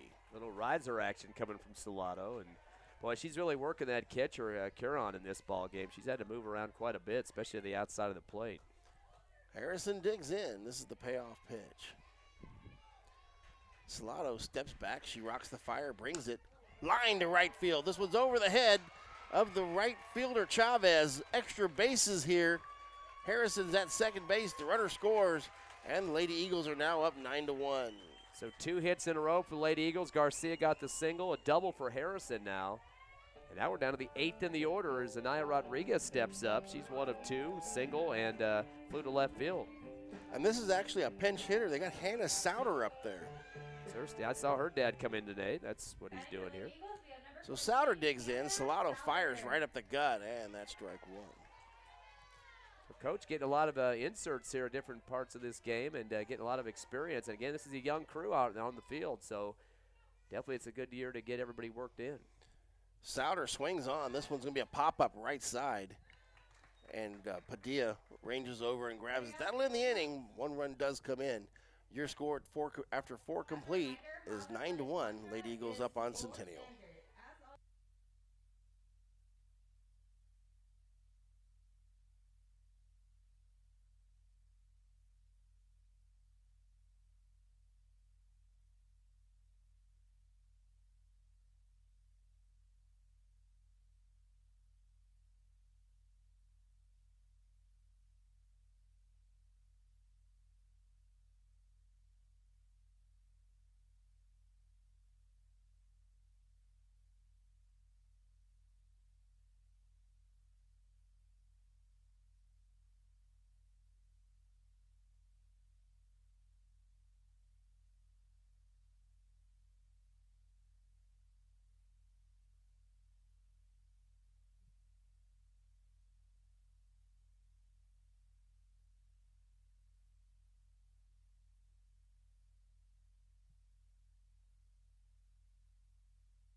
Welcome back. 9-1, your score. Lady Eagles lead. Got a pinch hitter in here. Not on the roster. Where's number 28, though, is the comebacker to Boyle. Fires over to first. And just like that, she's gone. One out. That brings up Gianna Villegas. Villegas is knocked 2 back to the pitcher. And both times was out at first. Villegas steps in. She plays second base.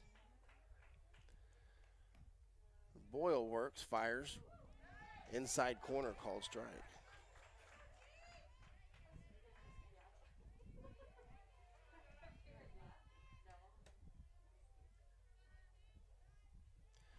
The 0-1 pitch outside.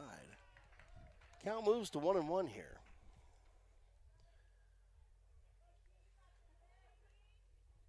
Top of the 5th action. Lady Eagles with an 8-1 lead. Boyle has one fired back up to the shortstop, Cantu, and Cantu snags it. Takes away a hit right there, and that would have been extra bases. Well, that had some muster behind it, too. You could hear that glove getting thwapped with the ball there, and she was in one-step stride to make that catch. That brings up Selena Manzanetas, the shortstop. Boyle digs in, rocks her fire, throws it home, and has a called strike on the fastball. Manzanares has rounded out to Harrison at third twice so far this game. Boyle's 0-1 pitch outside, and the count's 1-1. Eagles only giving up 2 hits in this game and 3 walks, plus that 1 run way back in the first inning. It's 8-1 right, or 9-1 right now. 1-1 offering across the plate. Dives in there, and the count's 1-2. See Boyle kind of getting into a rhythm now, right back to the rubber, and she's ready to throw again. She's helping her own cause for sure.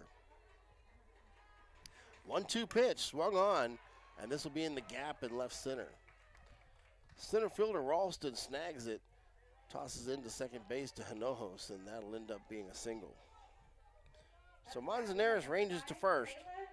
And Kayla Hernandez, the center fielder, steps in. She's singled twice. She's 2 for 2 on the day. Yeah, Manzanares and Hernandez have combined for all 3 of the hits. Second and third in the order for the Hawks. Boyle looks in. Called strike on the outside corner. Cameron and Harrison. Counts 0-1. Cameron Harrison definitely wants to get that throw out there at first if she can get it, but held on to the ball that time and just challenged that runner to get back. Boyle's 0-1 offering with the right hand outside. Count moves 1-1. Lady Eagles just need to get one more out here to shut down the top of the fifth with that 8-run lead.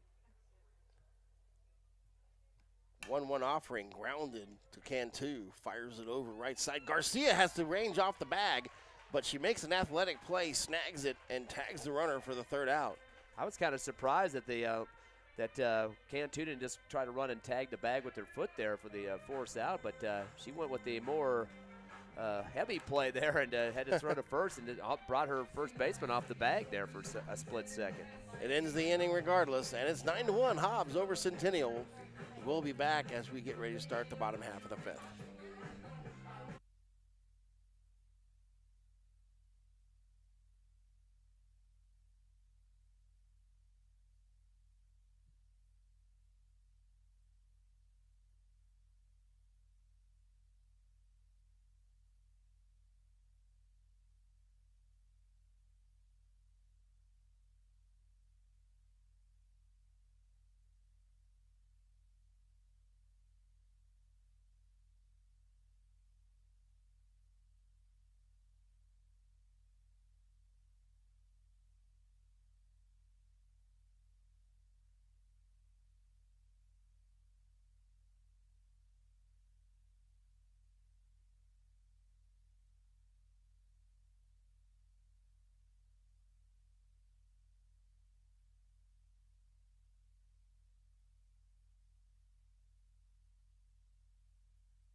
Welcome back to Veterans Memorial Complex.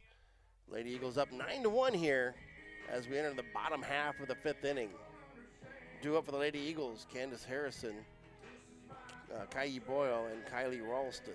Yeah, Barela returns at the pitching mound for the Centennial Hawks as well, so I'm not sure what the decision was on that, but the damage already been done. 9-1 to score. We have number 10, Candace Harrison. And a lot of times they'll do that in softball where you can re-enter into a position. They'll bring starter in after some rest and give her another chance. I haven't really seen that very often, though, happening, to be honest. I mean, it's allowed to happen, but usually they decide to go ahead and go with the next second person or maybe bring in a third. First pitch is high, ball one. And she struggled at the first with all the walks. It gave up 5 runs. 1-0 pitch. This one's going to be fouled back.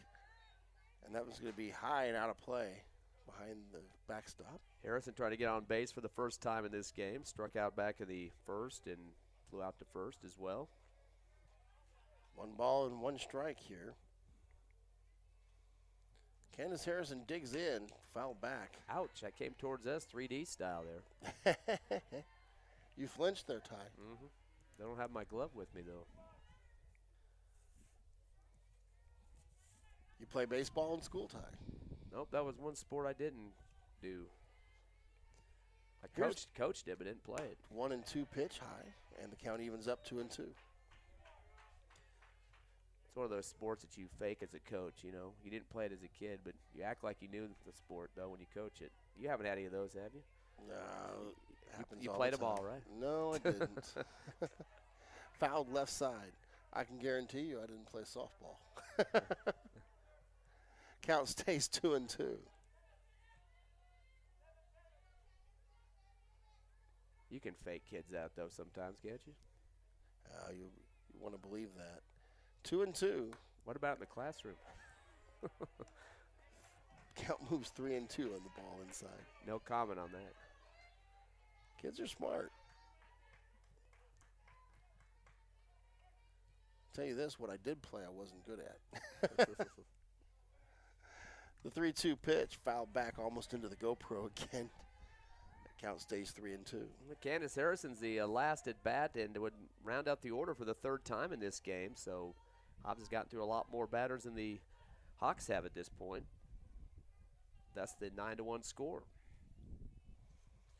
Barella looks in, gets her sign. Here's the 3-2 pitch. Swung on and missed, strike 3, and that's the first out of the inning. 4th strikeout for the Centennial Hawks pitching. We've had a couple of pitchers in the game so far. That brings us to the top of the order. Boyle steps in. She's pitching currently. She has a single and a double and a walk there in the first. She was out on a fielder's choice. First pitch is a changeup high, and the count's 1-0. And you know, Barella's changeups actually freeze people, but she doesn't get them over the plate. Here's the 1-0 pitch inside, and the count's 2-0. Yeah, Boyle had to kind of suck it back there a little bit that time as a curve coming towards her gut. I'm not certain I could have got out of the way of that one. Tighten up that belt. Got to find one that fits me. 2-0 the count here. 1 out, bottom of the 5th. Lady Eagles up 9-1. Boyle's going to hit one, and she's got all of it. On her horse is the left fielder, Hernandez, and all she can do is watch helplessly as it flies over the left field fence, and that's a home run for Boyle, and she rounds the bases. Second HR of the game. Of course, Edith Perez hit one earlier back in the 2nd inning. So the Lady Eagles starting to yank them over the fence here. As another 8th grader doing another home run. In fact, both 8th graders have put them over the fence, Coach. Hey, that says a lot about the future. I do know there's a pretty good squad of 7th graders behind this group, too. No, they don't Play need softball. them. They have plenty of freshmen, sophomores. You pick whatever underclassmen grade you want. Kylie Ralston steps in, and she's going to get beamed right on the first pitch there from Barella, and Ralston's going to trot down to first. So Ralston's hit by the pitch, and Cameron Cantu steps in. She's walked, flown out to the catcher, and struck out. 0 for 2 on the day with the walk. By the way, that's the 5th home run of the season for the Lady Eagles offense. They've had 2 in this game. Barella winds and fires in the dirt. That one took 3 hops before it reached the catcher, Caron. Warner didn't have a chance to advance on that. Caron fielded it cleanly. Hobbs with a 9-run lead here, bottom of the 5th. Yep, 10-1 the score. Here's the 1-0 pitch, high and outside. And advancing to second on the wild pitch is Ralston. Definitely a breath of fresh air after not being able to get any hits against Artesia. Definitely starting to crank the bats here now for Hobbs. And the umpire at second base quickly realizing they left the gate open on the third base side and making the correction there. Very astute observation. 2-0 pitch, high and outside, and the count's 3-0. So they're threatening to walk Cantu here. Lady Eagles with 9 hits so far. They've been walked 5 times and struck out 4. Cantu digs back in. Here's the 3-0 pitch. Swung on, ground ball, foul, left side. A lot of contact on that, but she was way over the ball. Count moves 3-1. Tells you he's giving her the green light up at 3-0. Here's the 3-1 offering. High, evidently in the strike zone. Called strike 2. Cantu stepped across the plate. Looked like she's ready to run down to the first base, and then kind of waited, and the umpire gave her the signal there that she needed to stay for another pitch. 3-2 the count here. Barella swung on and missed by Cantu, and she goes down. And she did not like that one. She knew that was some junk thrown down low, and she extended across and got out the 9-iron to try to swing at that one. Amaya Contreras steps in. Contreras grounded out to the pitcher in her previous at-bat. And she came in at the plate subbing for Kimber Craig. With 2 outs and a runner on second, pitches outside, ball 1. Kylie Ralston very aggressive out there on second base, dancing around quite a bit there to try to get the infield to bite on a bad throw out there. And I believe if what you said was correct, 10 runs after 5 is the end of the game. Second pitch is a ball outside. It's 2-0. They really got their second baseman pushed over towards first. Villegas cheating pretty big, about 3/4 of the way over towards first. Center fielder playing one step of dead away to the right. Pitch on the outside corner, called strike, and it's 2-1. Waiting on deck is the home run hitter, Edith Perez. She's already had her feast today earlier, right? She wants to go yard again. Who's to stop her? 2-1 offering outside. Called strike, and it's 2-2. I finally figured out what. Of course, Ralston's being aggressive at second because they got 2 outs. You know, she knows she's going to have to get that to that third base and get in scoring position before this inning ends. 2 balls, 2 strikes, 2 outs. Ooh. Inside, and that's called ball 3. Wicked curve towards the elbow that time, almost hit Contreras. She shirked away from that just in time and staying alive though with that full count. 3 balls, 2 strikes, 2 outs. Here's the payoff pitch from Barella. High, ball 4, and down to first base trots Contreras. 6th walk of the game for the Lady Eagles. Getting another runner in scoring position here. First and second is covered up with the black and gold. Edith Perez steps in. She's walked, homered, and flown out to first base. I almost wonder if they should try to walk her. They definitely don't want to see a 3-run homer here. That would put the game in the books. At this point, I think a single to the outfield would probably put the game in the books. The easier way. First pitch on the outside corner, called strike. It's 0-1. Boy, Ralston likes to dance around after she's let off, even though it's a no hit. It's a regular play. She's just kind of trying to get this infield to bite on a bad throw out there to second. Really nobody covering that plate either. 0-1 pitch inside. It's ball 1. Cadone didn't quite catch that cleanly. Ralston thought about it, decided to trot back to second. Keep looking to their dugout too, Corona. I guess getting the play call there from her coach. 1 ball, 1 strike. Ground ball. This one's to second base. It's going to be a quick throw. She flips it over, and it's going to be caught cleanly by the first baseman, Padilla. So it goes Villegas to Padilla, and that'll end the inning. No runs there on 2 walks, and well, actually a 1 walk and a hit batsman. Your score 10-1. Hobbs leads. We're going to the top of the 6th.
Number 19, Avery Legareta. Welcome back to Veterans Memorial Complex. 10-1 your score. Hobbs Lady Eagles lead. New batter here. We're working on figuring out who that is. Not on our roster. It's Avery Legareta. First pitch, she fakes a bunt. And that'll be considered a swung-on strike there. It's 0-1. Wonder if she's related to Coach Legareta, who coaches in Santa Teresa. Here's the 0-1 offering. Right hand, she tries to fake a bunt again. This one catches the outside corner, and it's 0-2. Yeah, good job by Boyle to keep that low and outside. She sees the batter right now is kind of moving away from the plate towards the right. She's keeping it to the left. The 0-2 pitch won't show bunt here, but she does. to the first baseman, Garcia, over to the second baseman that's covering over there. That is Hinojos. And the play goes 3-4 at first base, and that's the first down of the inning. Hitting next for Lady Hawks, we have number 13, Kayla Caron. Kayla Caron steps in, the catcher. She's walked twice, both times out at second on a fielder's choice. First pitch outside, ball 1. Pretty nice on base percentage, Joe, I guess. Aided by the defense. Well, if it's 2 walks there. Yeah, that's what I'm saying. Doing it the easy way. Pitch outside, ball 2. 10-1 your score. Top of the 6th. Boyle offers the 2-0 pitch. It's going to be knocked into center field. Ralston on her horse, ranges to her right, and makes the play. And that's 2 away. I think that's the real first real fly ball we've seen from this Centennial Hawks team with some air underneath it. But winds aren't too bad today, so it's not really carrying them too far. Yeah, wind's coming in dead from center right now. Probably helped Ralston a little bit. Marissa Padilla up now with the walk and flew out to right field. First pitch to Padilla's high, ball 1. They're about halfway through their 3rd rotation here are the Hawks. The Lady Eagles have finished more than 3.5 here. Here's the 1-0 pitch, outside corner, called strike. And that strike zone's gotten a little bit wider on the outside corner as we progressed. It's been consistent, though. He's called it both ways. 1 ball, 1 strike, 2 outs here. Swung on, ground ball. This one is going to get through the infield to center field. Ralston scoops it cleanly, tosses over to Cantu covering second, but that is a single by Padilla. 4th hit of the ball game for the Hawks, and this is game 1 of the doubleheader. We'll have game 2 coming up about 20 minutes or so after the first one, and it'll be here on YouTube and through HobbsAmerica.com. And Salado steps in. She's the pitcher. Check that. That's Barella, the pitcher, Caprice Barella. Who's been started the game, then came out, and then went back in here just the last part of the bottom half of the inning. First pitch, strike. Second pitch is lined to the second baseman. Hinojos ranges to her right and makes the play. Cross her shoulder that time, too. Nice use of the glove to make that catch. That'll end the inning. Your score after 6 complete. Or excuse me, the middle of the 6th inning is 10-1 Lady Eagles.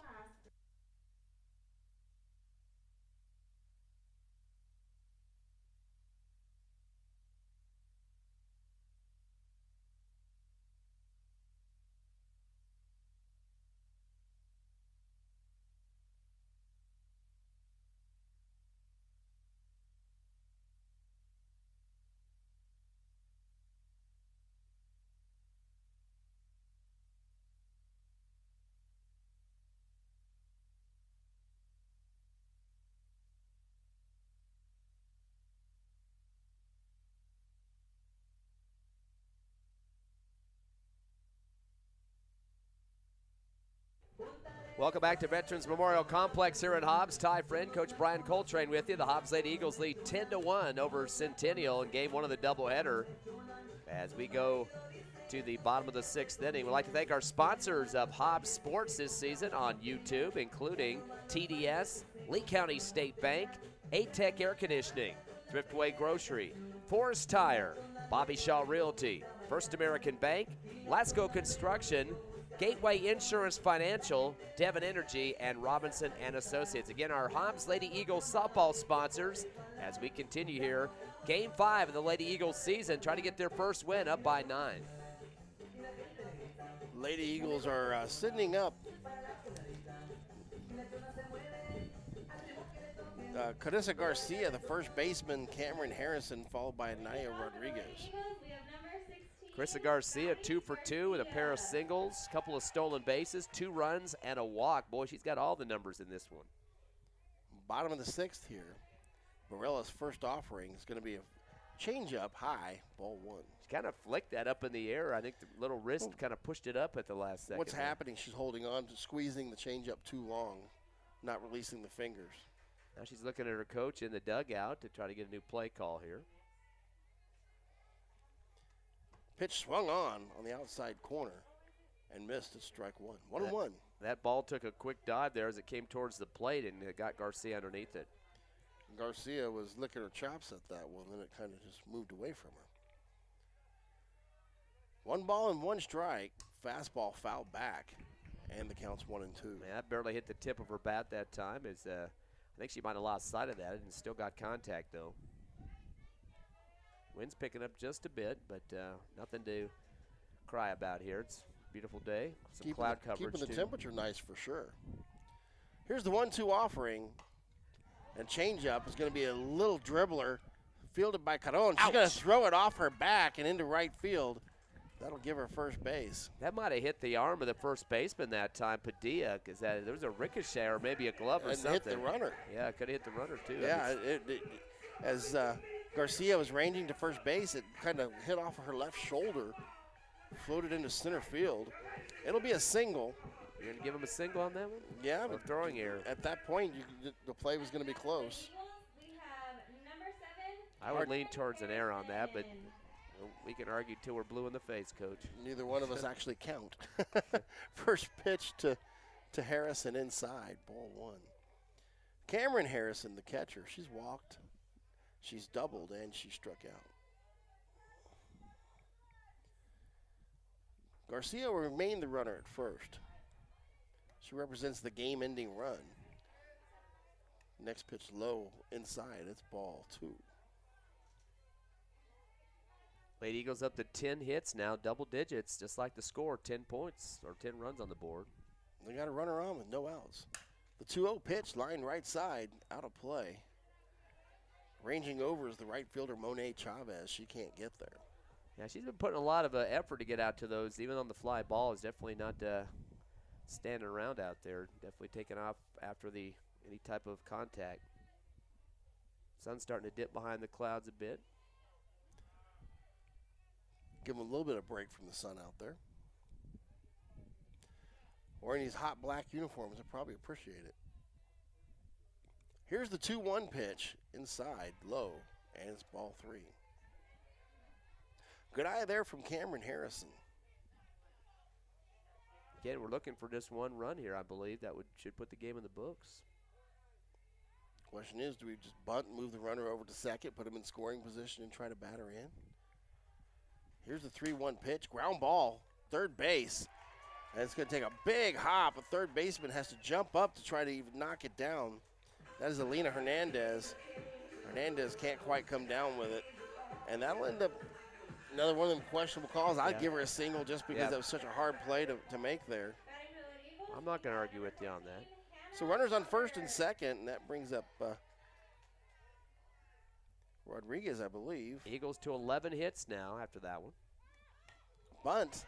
They're going to move the runners into scoring position. Play goes over to first. They got her. There was close to being a collision there for the Las Cruces or Centennial squad. That was Hannah Souter there batting. Nice little bunt there from Souter. Lena Hernandez and Caprice Barela, pitcher and third baseman, almost went head-to-head there on the third baseline trying to scoop that up. The sacrifice bunt moves the runners. You got 2 in scoring position with 1 out for Candace Harrison. She's the 9-hole hitter. Harrison, the third baseman. Ground ball back to the pitcher. They're going to check the runner at third, go to first. Smart play by the pitcher there, Barella. Yeah, with this small ball that we've seen Coach Crossan starting to do, I think you can pretty much guess that he's trying to get this game over with, just try to get somebody in scoring position to get that final run they need. At that point, it's on the hands of Boyle, who steps in. She's got a home run, a double, and a single, and a walk. She's reached all 4 times.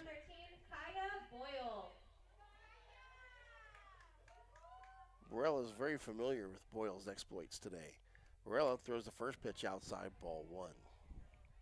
She hasn't really pitched much to her, though. They pulled her pretty quick, though. So I think most of these hits came with the backup. She gave her the home run, though, last inning. Okay, yeah, Salado came in for a while, too. Here's Barella's second offering, inside corner, and that'll be ball 2. 2-0. Behind the count to Boyle is not something you really want to say.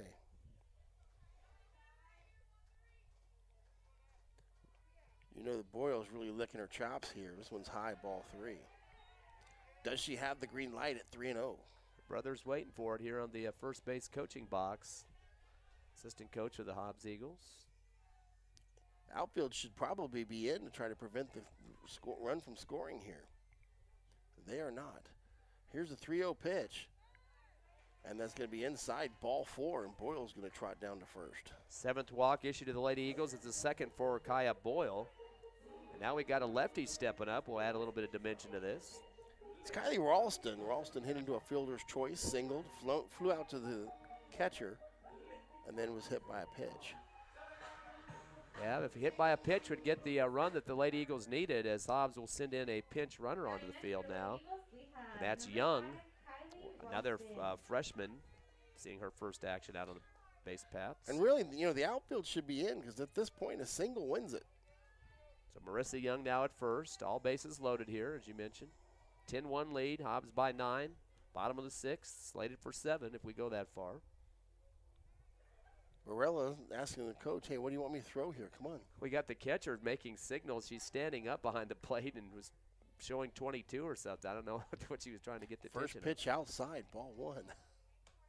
You really don't want to show the signals that high up like that, but now she's looking at her coach at the dugout, trying to get things on the same page. Everybody's looking at their wristbands now. Haven't seen a lot of teams using those as much as they have in this game. 1-0 pitch. This one's going to be fouled off third base side into the netting. That was a handled shot that time and didn't get the part of the bat she was looking for. 1 ball and 1 strike here to Ralston. Ralston with the opportunity to end it all.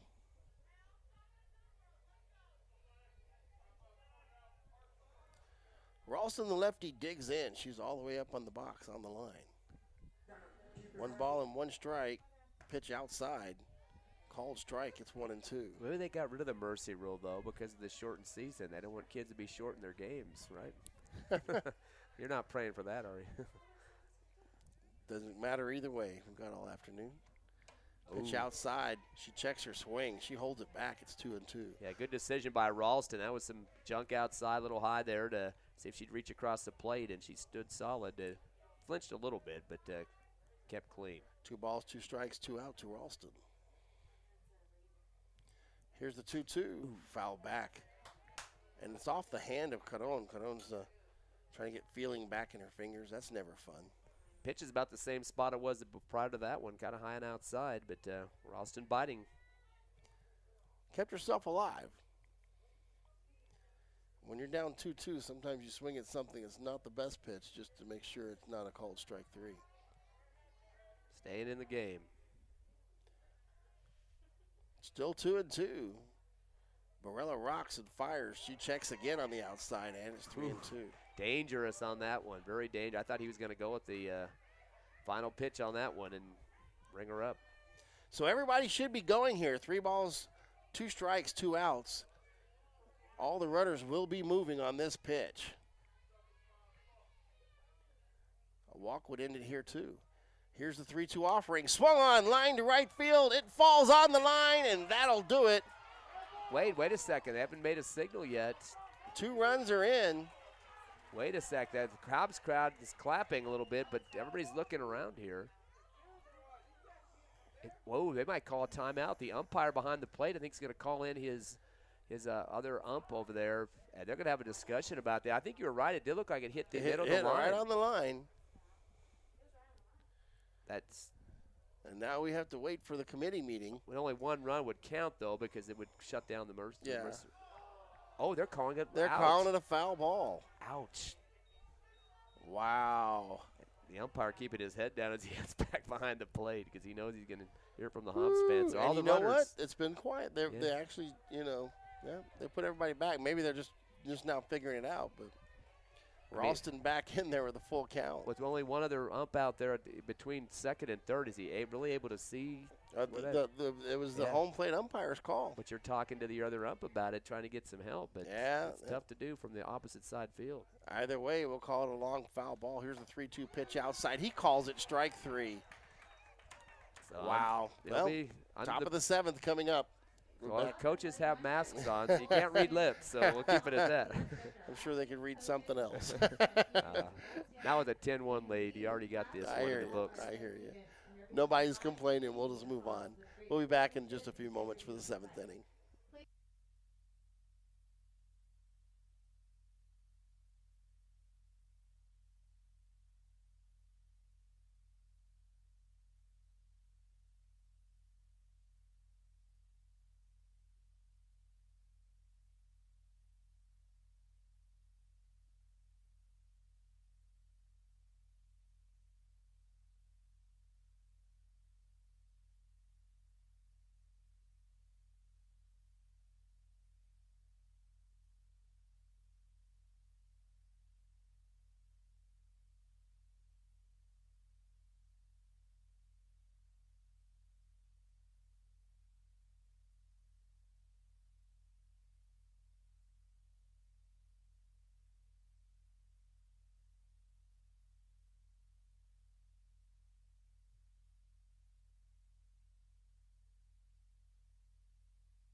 Welcome back. 10-1, Lady Eagles lead. And we're at the top of the 7th, which could be the last half inning of the game.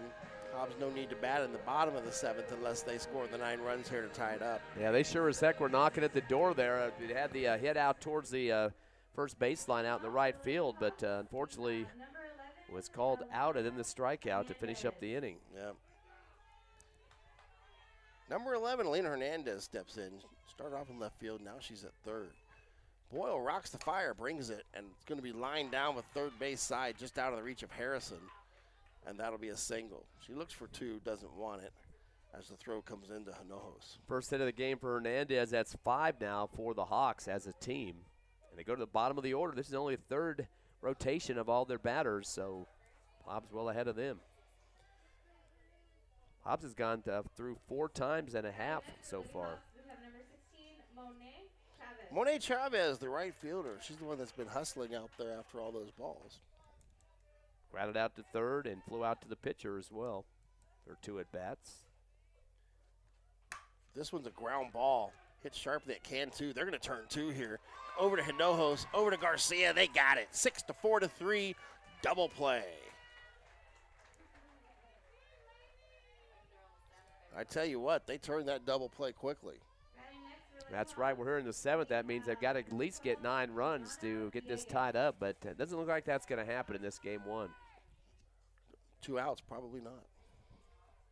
Gianna Villegas, top of the order for the Hawks. 2 ground outs and a fly to short, and the ground outs were right back to the pitcher. So I guess the left side of the field is where you're going to be looking for here. Boyle misses high on the first one. It's 1-0. Second opportunity for Boyle, just off the outside corner, and it's 2-0.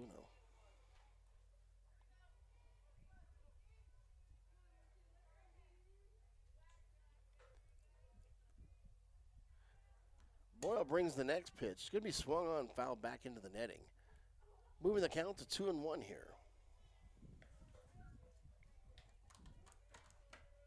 Yeah, second and third in the order is where most of their hitting came from. Manzanares with a single and Hernandez with 2 singles and a run scored. The only run of the ball game back in the first inning.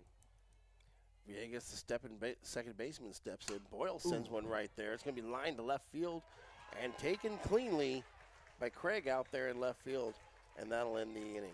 That'll end the game. Yeah. It's bottom of the 7th. It's not going to happen because the Hobbs Lady Eagles have a 10-1 lead. This one's over. We'll be back for the second game here in about 20 minutes. We'll post-game it first. We'll come back in about 1 minute and we'll post-game. Sure, all right, not a problem.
Welcome back to Veterans Memorial Complex here in Hobbs. The Lady Eagles getting their first win of the season, 10-1, almost a mercy rule game over the Centennial Hawks out of Las Cruces. Looking at the numbers first for the Hawks.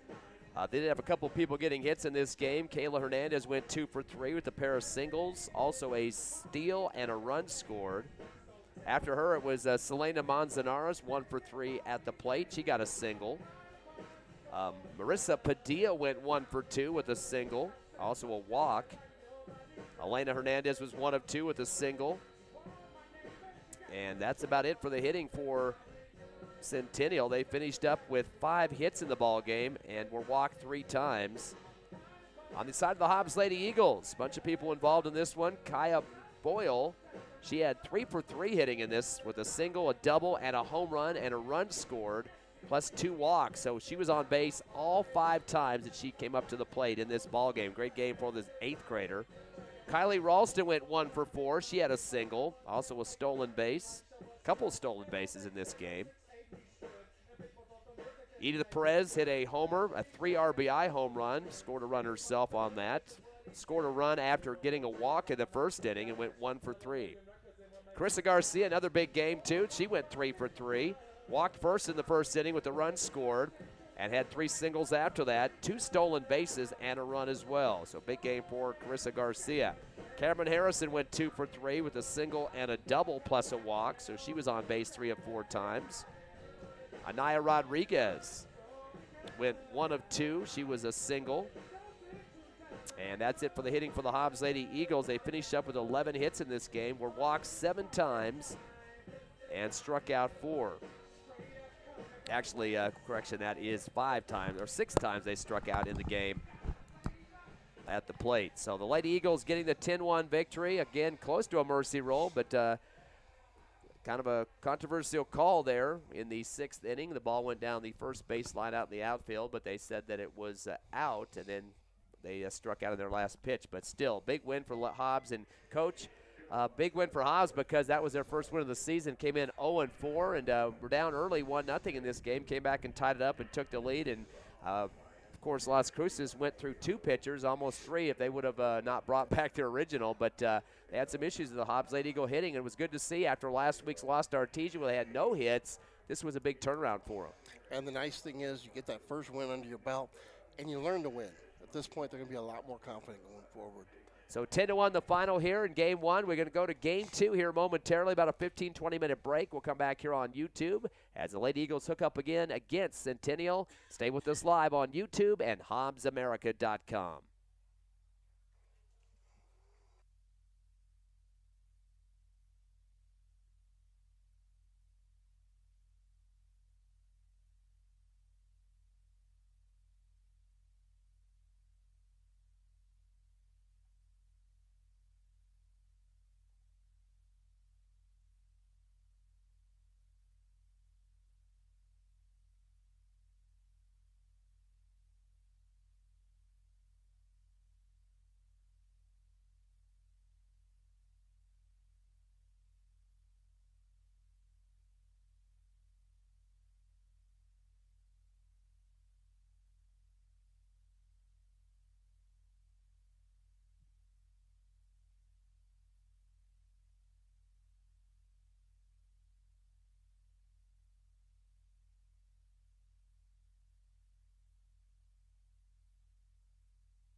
Welcome back as the start the second game of the doubleheader. Hobbs with a 10-1 win in the first one.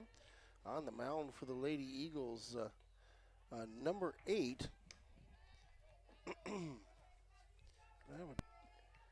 Working through this, I apologize here. That is Marissa Young. Young's first pitch is a ball. Second pitch is going to be grounded left side, fielded cleanly over to first, and that's out number 1. Great job there by the third baseman. That is Chloe Herrera who's stepping in, and that is 1 away. Selena Manzanares steps in after Villegas grounds out 5-3. Manzanares plays shortstop. She went 1 for 3 in the first game, had a single and ground out to third twice in that contest. First pitch just outside, ball 1. Of course, the Lady Eagles got their first win of the season with that close to being a mercy rule victory in game 1. Ground ball fielded cleanly. Toss over to first base, and that's 2 away. Another great job there by the third baseman, Chloe Herrera, making both plays here 5-3. Kayla Hernandez up next for Centennial. She was 2 for 3 in game 1, had a couple of singles, stolen base, a run scored. First pitch is a ball inside.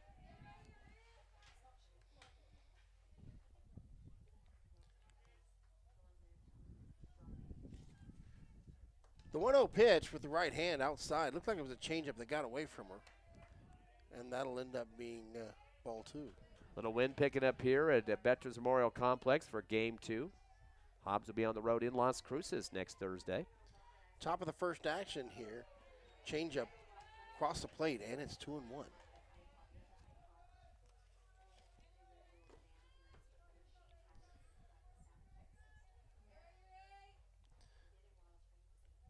Marissa Young wheels and deals with the right hand. That one's going to be in the dirt, and the count moves 3-1.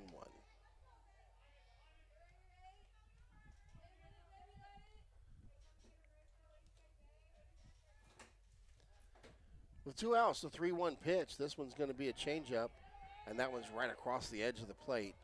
It's 3-2. Full count here to Kayla Hernandez, the center fielder.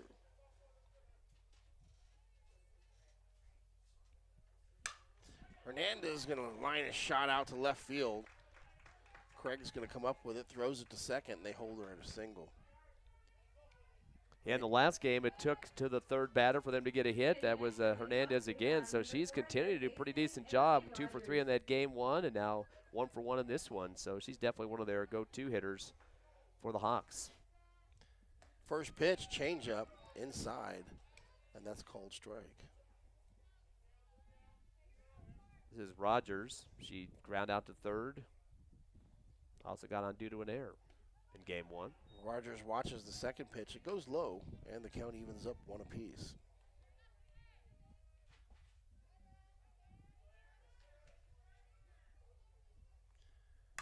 Young's offering is going to be lined to center. Ralston's on her horse. She's going to come up firing. No play at second, and 2 singles in a row, and there's 2 runners on with 2 outs. Up next for the Lady Hawks, we have number 13, the pitcher, Kayla Caron. Kayla Caron, the catcher, steps in. Right-handed hitter. Young gets her signs from Estrada. Here's the pitch. Nice pitch over the edge of the plate, and the count's 0-1. Marissa Young, the pitcher, the freshman, came in with an 0-2 record. She's had 3 appearances and an ERA of 3.60. Changeup kind of hangs a little bit high, and the count evens up 1 apiece. Yeah, once she releases, it almost looks like slow pitch softball. It kind of just floats across there. And she changes the speed on it pretty well. Here's the 1-1 pitch, fastball on the outside corner, swung on and missed, and the count's 1-2. Looks like a lot more eagerness on the bases for the Hawks in this one, as they not too happy about that first game, losing 10-1. Here's the 1-2 pitch, swung on, and that's going to be strike 3. Catcher Estrada comes up with it, throws it down to first, and that ends the inning. Half inning down, no score. Hobbs coming up to bat.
welcome back. Going into the bottom half of the first inning. Due up for the Lady Eagles is Boyle, Ralston, and Craig, the top of the order. Barella comes out there for the second game. She took the loss in the first game after giving up a 5-run first. Yeah, but you don't really rarely see that going on in baseball or softball at the high school level. You have a pitcher going through 2 games as a starter, and then the catcher is behind the plate, too, for quite a bit of those 2 games. So pretty tough. Kaya Boyle went 3 for 3 in game 1, a single, double, home run, scored a run, double walks as well. So she had everything going on in that first game. Takes the first pitch, and it is a strike over the inside corner. Just a reminder, she's one of the 2 8th graders on this team, and her teammate Edith Perez hit a homer in that first game as well. So big future for them. Future is bright. Here's the 0-1 offering. Change up, high. They're going to call it at the waist. Strike 2. Here's some moaning from the Hobbs Lady Eagles softball fans here at the Veterans Memorial Complex. And the crew has switched. The umpire crew did trade places. Sometimes you see them, they don't. They did trade places this time. So we've got a new guy behind the pipe as Cantu lines one into right center. That's going to be a single for Boyle. Boyle. There you go. Boyle's on first base with a single. And the Lady Eagles already starting off with opportunities. Boy, Boyle's been on the bases now 6 times, 5 in that first game, and now 1 here. Nobody going to shut her down, it looks like. Kylie Ralston, the lefty, steps in. Ralston playing center field. She went 1 for 4 in game 1, had a single. Had a lot of active at-bats, though. Yeah, ball's got hit by a pitch, which she doesn't want to replicate in this game. No, nobody likes that. At least for the injury part. Swung on the first pitch. This was going to be fouled back out of play. Count moves 0-1. Ralston is usually pretty active on the bases, too, when she gets there. Definitely likes to lead off quite a bit and kind of dance around just to try to get the infield, try to figure out what she's going to do. Nice to have a lefty out there, too. The 0-1 pitch, a bunt, back to the pitcher. She's going to have to go to first base, no play there. And they've got Cantu in a rundown. Boyle in a rundown. And Boyle's going to make it to third as they bobble the ball. They throw it to Rogers, trying to make the play at third. And Boyle dives in, so she advances to third on the error. A little bit of luck there for the Lady Eagles. Yeah, Coach Crossan might have told her not to bite out more than she can chew there. But, boy, talk about a spark plug. Boyle putting the Lady Eagles down to scoring position at third. Kind of got lucky there. With 1 out, that brings up Kimber Craig. Craig, the left fielder. Craig was the cleanup in the first game, now in the third slot.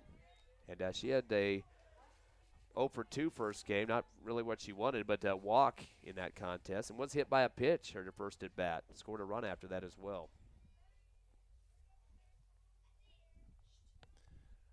Barella wheels and deals. Swung on, foul back into the GoPro. Yeah, a little late on that swing, got the tip of the bat. I wonder if they damaged the GoPro too much if they give me a deal on it. 1 ball, no strikes here. It actually should be 1 strike. Now we have a ball. Now the count's even 1 apiece. Now you said they switched the umpires. Looks like the same guy behind the plate to me. Nah, he's over. No, the one switched over to the first baseline for a play, but that's the same guy behind the plate there. 2 balls and a strike here. Craig watches a high pitch, and it's 3-1. Yeah, because he was the one that on that one controversial play hit the line. He went out there think they just look similar to you because the bigger guy's out. This is the older guy here behind the plate. He was there in the first game. I watched him. I'm a referee. I watch these guys very closely. Here's a 3-1 pitch. It's high. And off to first base goes Craig. You know the fans want to hear us squabbling up here. Yeah. 2 on and 1 out, and that'll bring up Cameron Harrison. And the 4th spot for Hobbs. Yep, she's in the cleanup spot in this one. Number 7, Cameron went 2 for 3 in the first game at a single and a double. Also walks. It was on base 3 of 4 times. Definitely somebody you go to get runs on the board. And they're giving her a big gap in left center. First pitch outside corner called strike, and it's 0-1. Yeah, they've shifted their second baseman, Villegas, more towards first, about 3/4 of the way over, and that big gap, as you mentioned, right over that second bag. 0-1 the count. Barella taking their time out there. Now she gets the signal she wants. She kind of says, I don't know what this is, and steps onto the rubber. Ground ball right side. They move the second baseman to the right place. They make the play at the first, but a run scores. So a fielder's choice and an RBI. And that will score the Lady Eagles. Their first run of the game is coming across the plate was Boyle, and that brings up the ever-dangerous Cameron Cantu, the shortstop. She is 5th in the order.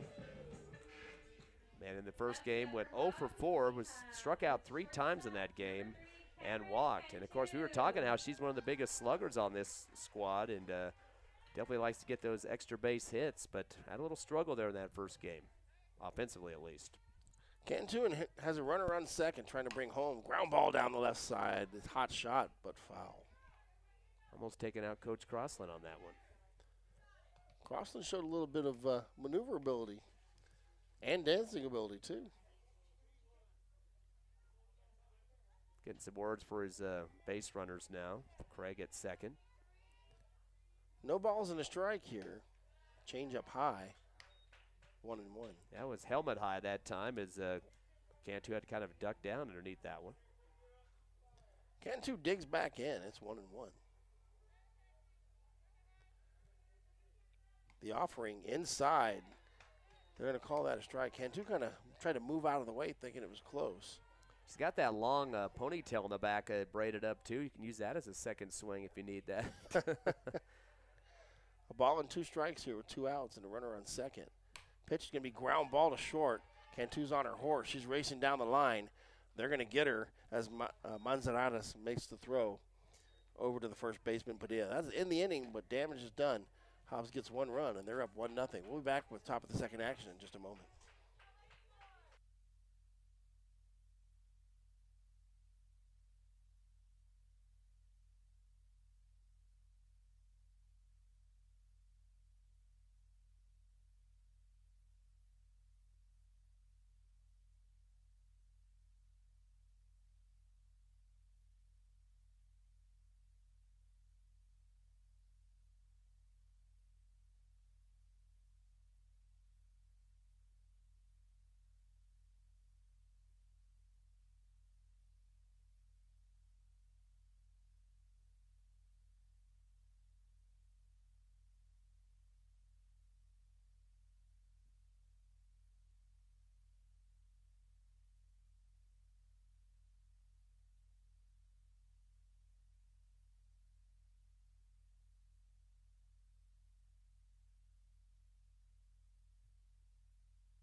Welcome back. 1-0 Hobbs. Lady Eagles lead. Top of the second. Due up for the Centennial Lady Hawks. Marissa Padilla, Caprice Barella, and Maddie Romero. Marissa Padilla with a single in game 1. Also got on base due to a walk. Flew out to right field also. Young Fires just off the plate. They're going to say it caught the edge of the plate. That's strike 1. We'll say he's consistent. He's been calling that a strike all night. Winds have died down considerably in this second game now. Hardly see the trees moving at all. Shadow kind of creeping in over the outfield out there, too. A few clouds in the skies as the ball is fouled back. That's strike 2. Game 6 of the season. Eagles now with a 1-4 record. After that win 10-1 over this Centennial squad in game 1. The 0-2 pitch. Pop up right side. Garcia on her horse runs out. Over to the dugout. It's going to fall into the dugout harmlessly. Coach Crossan kind of moving his head just a bit. Wasn't sure which direction that thing was coming. First win was nice. You get a second win, that's what they call a winning streak. Which movie did that come from? Major League. Oh, please. I told you Actually, it's you Bull were banned. Durham. It was Bull Durham. Foul back, and the count stays over. I told you, no cliche baseball announcers today. Well, you notice I smiled when I said it, looked at you, just to get your reaction. No, you can do a softball movie, but not a baseball movie. Yeah, there we go. Title IX. Here's the 0-2 offering. Swung on and missed, strike 3, and Padilla goes down swinging. So 2 strikeouts in a row for the Lady Eagles, 1 to end the first inning and now the second. And that first game, Centennial didn't even have 1 strikeout in that contest, kind of surprisingly, but Hobbs taking care of business regardless, only letting him score 1 run. Pitcher Borella steps in. She bats left-handed. Maybe she's a switch hitter. She went 0 for 2 in the first game. Digs in after the first pitch is a ball. Second one is a changeup right at the hands, and she fouls it off to the right side. Looks like it got part of the handle there as well. Not much force on the bat, and got to put a little bit more power into that swing. I think the pitch had her fooled, though. 1 ball, 1 strike, 1 out here, and Borella calls for time. A little gamemanship there from Borella. Yep, pitcher versus pitcher. Might as well play some chess while you're at it. Line shot. Cantu ranges to her right and makes the play. Boy, you can just, I bet you that she's going to have a welt there after that one. That hit her right in the meat of the glove and was running towards second base and just reached that glove out and just heard the whap of that ball across the leather. That brings up the designated batter, Maddie Romero. First pitch to Romero, called strike. No, check that. Ball on the outside corner, 1-0. Romero did not see any action at the plate in the first game. Second pitch, changeup, ground ball to third baseman. Fielded cleanly by Herrera over to Garcia, and that'll end the inning. No runs, no hits, no errors, nobody left on base. At the end of 1.5, it's 1-0 Hobbs.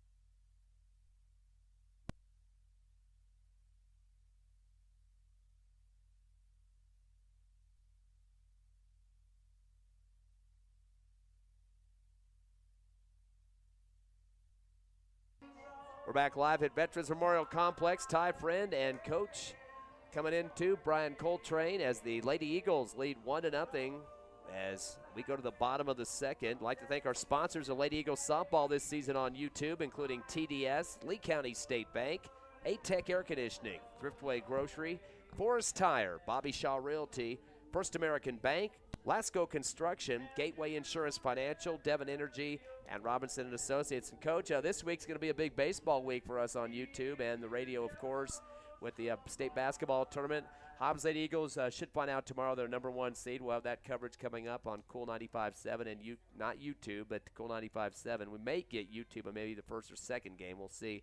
But we got probably Tatum Lady Coyotes will definitely be in the tournament, as well as the Jal Boys. We're still waiting on other teams to see if they make it, but should be a long week of hoops action, and we'll come back to softball and baseball after that. Yeah, it's going to be an exciting week, and it looks like some teams are set to do damage. Jal and both the Lady Eagles are going in undefeated.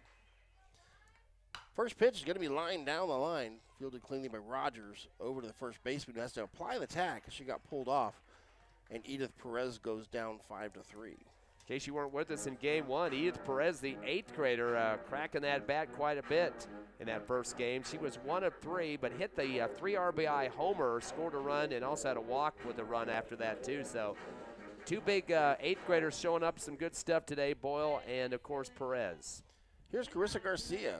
The first baseman steps in. Barella bounces one in. It's low, it's a ball. 1-0. Carissa Garcia went 3 for 3, 3 singles, a couple of steals and a run, plus a walk and a run too. She had a big first game. Garcia digs in, right-hander with a compact swing. First pitch is low and inside, and the count's 2-0. 1 out here in the bottom of the second inning. They're playing her dead away in the center field. Guarding the corners down the line. This one's going to be knocked up high out into the outfield. Second baseman Villegas is there, as is the right fielder Silva. Silva comes in and makes the play. Definitely can hear the crack of the bat up here in the press box. Got a very vicious swing on that one, and unfortunately too much air in that right field. Yeah, she did get under it quite a bit there. for the second out of the inning. Up back for the Lady Eagles, we have number 8, the pitcher, Marissa Marissa Young, the pitcher, steps in. She's a lefty. It's only her second at bat in the season here in Game 6. First pitch low, ball 1. No stat numbers yet, so hopefully she can get on in the books here with a hit for Hobbs, who leads 1-0 here in the bottom of the second.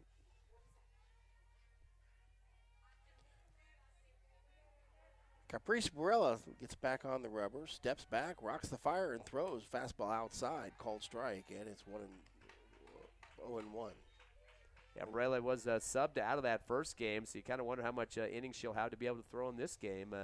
She played about the last 2 or 3 innings of that first one. It's a 1-1 count, actually. Another pitch outside. This one's a ball. It's 2-1.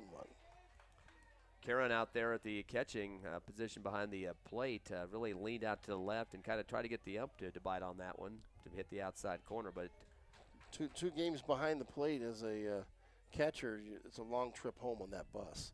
2-1 on the pitch account, and it's going to be fouled off the screen. It's 2-2 now.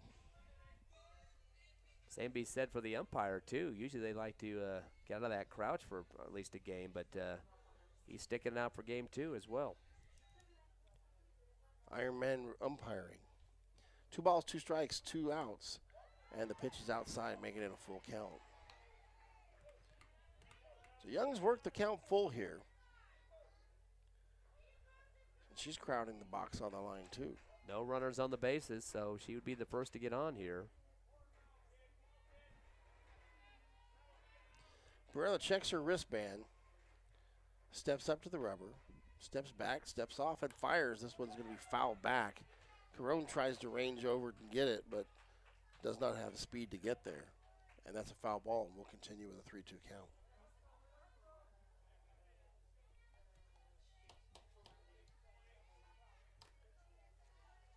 Veterans Memorial Complex here looks really nice.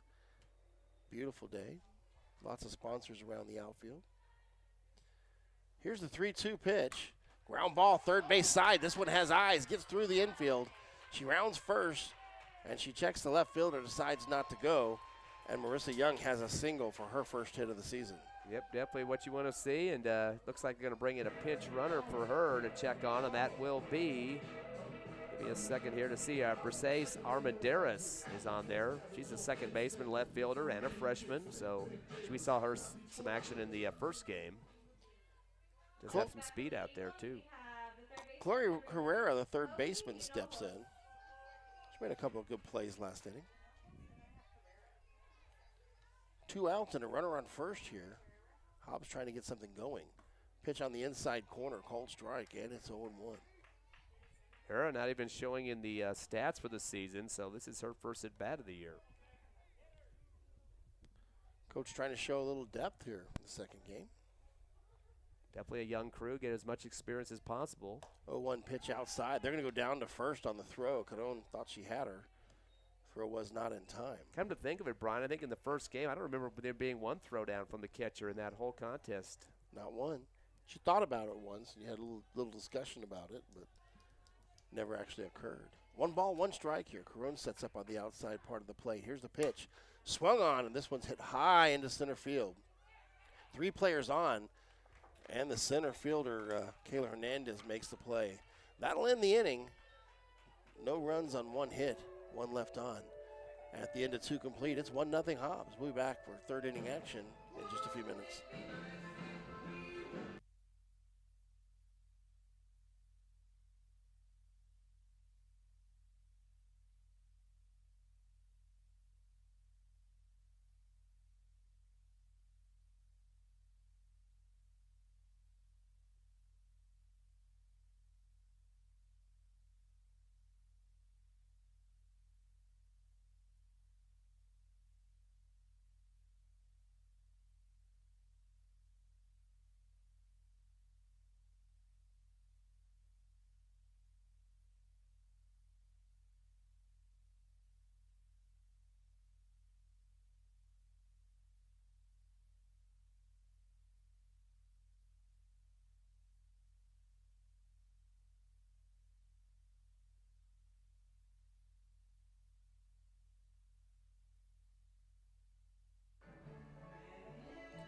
Welcome back. Veterans Memorial Complex, 1-0 the score. The Hobbs Lady Eagles up on the Centennial Hawks. Top of the third action, and the Hawks have number 2 due up, and that is Anaya Silva. She's the right fielder. Then it goes top of the order, Gianna Villegas and Selena Manzanares. Silva did some base running in that first game of the doubleheader, but did not get to the plate. Young steps in for her third inning of action. Spins the right hand, fires, and she's got a strike on the outside corner. Nice reverse spin on that pitch. With an 0-1 count, Silva digs back in. Another pitch on the outside corner, also called a strike, and the count's 0-2. Haven't seen many of those so far this afternoon, the 0-2s. Young works very quickly, spins the right hand across the plate, swung on and missed, strike 3 on 3 straight pitches. That'll be the third K of the ball game for Young. Number 12, Gianna Villegas. Go to the top of the order as Villegas steps up. She ground out to third. Back in the first. Villegas is the second baseman. Way up in the box here. Swung on, popped up. This one's going to be back out of play over our heads. No damage to the GoPro on that one. At least we're not talking about the cliche windshields in the parking lot, right? See, you just mentioned it. They're waiting for that you one. You just mentioned it, yeah. I don't like cliches like that. Here's the 0-1 pitch. But I snuck one in there anyway, didn't I? Yes, you did. One ball, one strike, you already used your one major league. I got one from Major League and one from Bull Durham. I guess For the Love of the Game is next. This one's going to be popped up right side. Under it is the second baseman, Boyle. She makes the play, and that's 2 away. Up to bat for the Lady Hawks, we have number 9, Selena Manzanares. Yeah, I know it's kind of tough to get the schedule together this year. Of course, Texas shut down. I mean, well, not shut down, but it's hard to get scheduled with them. And at the same time, the district is holding They're out. in playoffs, yeah. Yeah, so there's a lot of mess for Coach to get these games going. Manzanetta steps in. The first pitch is outside, ball 1. And really, there wasn't supposed to be a lot of long-distance travel. I mean, this is kind of a stretch of that, too, with a 4.5-hour bus or 5-hour bus trip from Las Cruces to come here. 1-0 count. This one spins outside, 2-0. Those long trips take a toll on you, too. Takes a couple of days to recover. Luckily for them, this is a Saturday game. They get to rest all day tomorrow. 2 balls, no strikes. This one's over the plate. Line to Ralston in center field. She tracks back 3 steps. Parks under it and makes the play, and that'll end the inning. 3 up, 3 down. No runs, no hits, no errors. Nobody left on base. And after the top half of the third's complete, it's 1-0 Hobbs.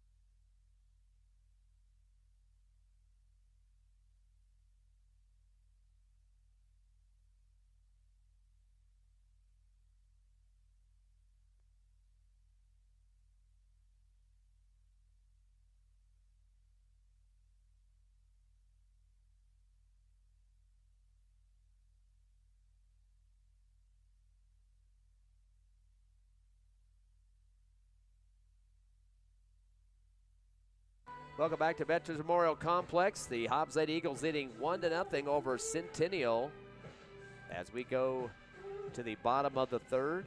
We mentioned the Lady Eagles will have a travel game Thursday. They'll go to Las Cruces High. They're 0-2 right now. They lost to Los Lunas 20-3 and 19-0. So they had some problems starting off those games. They have a young team just like the Lady Eagles, 9 sophomores and 2 freshmen, 11 out of 14 players in the younger grades. So kind of be a decent matchup, I think, for Hobbs. And already got a win on another Las Cruces team with Centennial in game 1, 10-1. Centennial sends Barrera back on the mound. She starts off with a changeup, then it's going to fall in there for a strike 0-1. Boyle, Ralston, and Craig, top of the order for the Lady Eagles here. Of course, Boyle got that single back in the first, a stolen base, and a run scored. Their only run of the game at this point. Here's the 0-1 pitch. This one's outside on the edge of the plate. Called strike, it's 0-2. And that's a great future, too, with Boyle on the way she played at the pitching mound in that first game. Came in and as a sub and got the victory there. This one's inside. Boyle has to do a little bit of dancing to get away from it. And it's 1 ball and 2 strikes here. Yeah, definitely a back pedal on that pitch coming at her. Bottom of the 3rd action. Hobbs leading 1-0, the 1-2 pitch. This one's lined out into left field. Left fielder fields it cleanly and tosses it in as Alina Hernandez makes the play out there. But that's a single for Boyle. And that brings up Kylie Ralston. Gotta love the walk-up music. Love Johnny Cash walk-up music. That kind of tells me you're one tough cookie.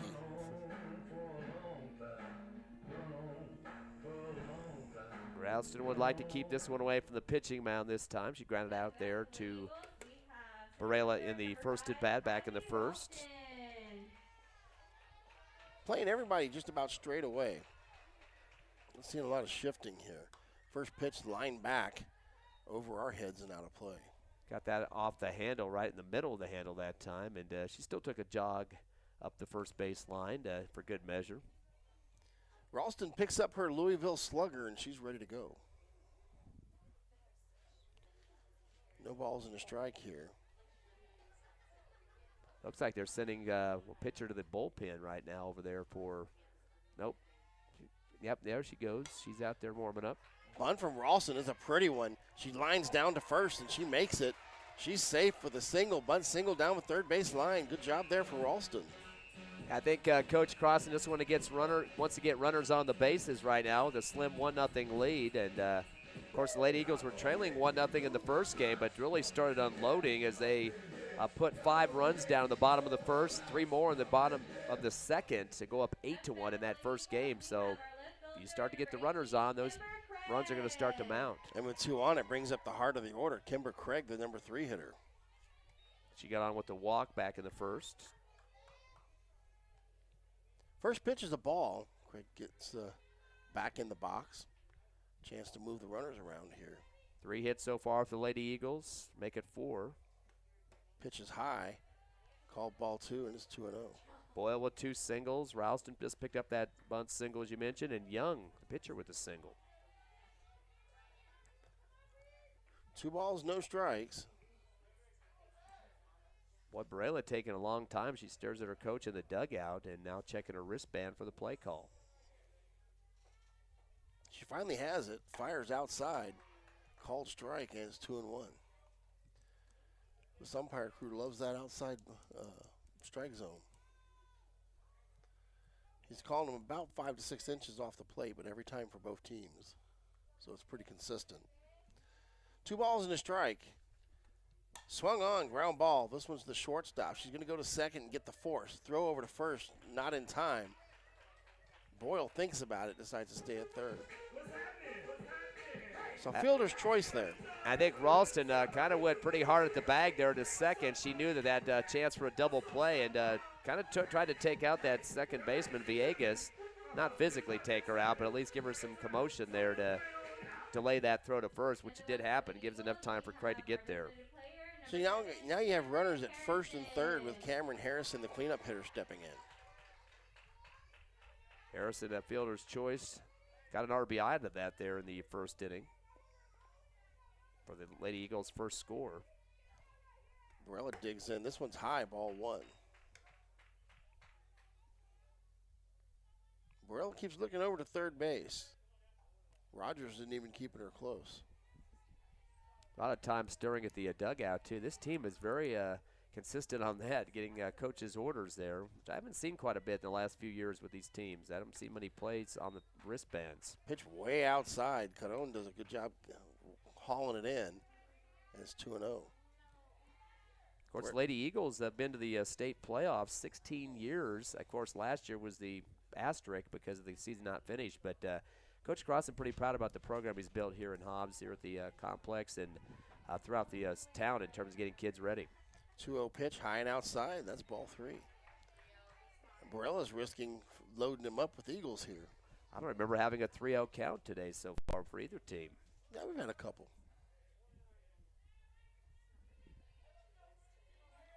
Barella did it twice in that first inning. Here's a 3-0 pitch inside. That's ball 4, and the bases are full of Eagles. Second walk now for the Lady Eagles. Craig and Harrison getting on base due to the freebie. That brings up Cameron Cantu. Cantu playing shortstop. She hit a grounder to short to her position. Back in the last out of the first inning. Infield is in here. They're creeping in as Cantu lines one left side foul. Yeah, bases loaded now. You really got to be careful where you place this ball. Definitely want to drop it there in the short outfield. Get a chance for some runners to move around a little bit. Sure. Very dangerous moving all 4 infielders in like this because anything comes through, it's going to automatically score a run. But they're trying to prevent the run coming home here. Next pitch is low and in the dirt, ball 1. It's 1-1.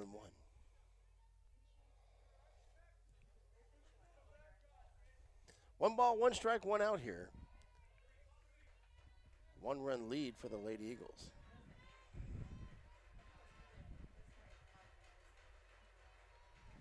Barella steps back, fires. Cantu lines it down the left side, foul. Bounces it off the wall there on that third base line, and didn't get much of a straighten out on the bat that time, but did get some power on the stroke. All that was an exciting strike. 1 ball and 2 strikes here with 1 out.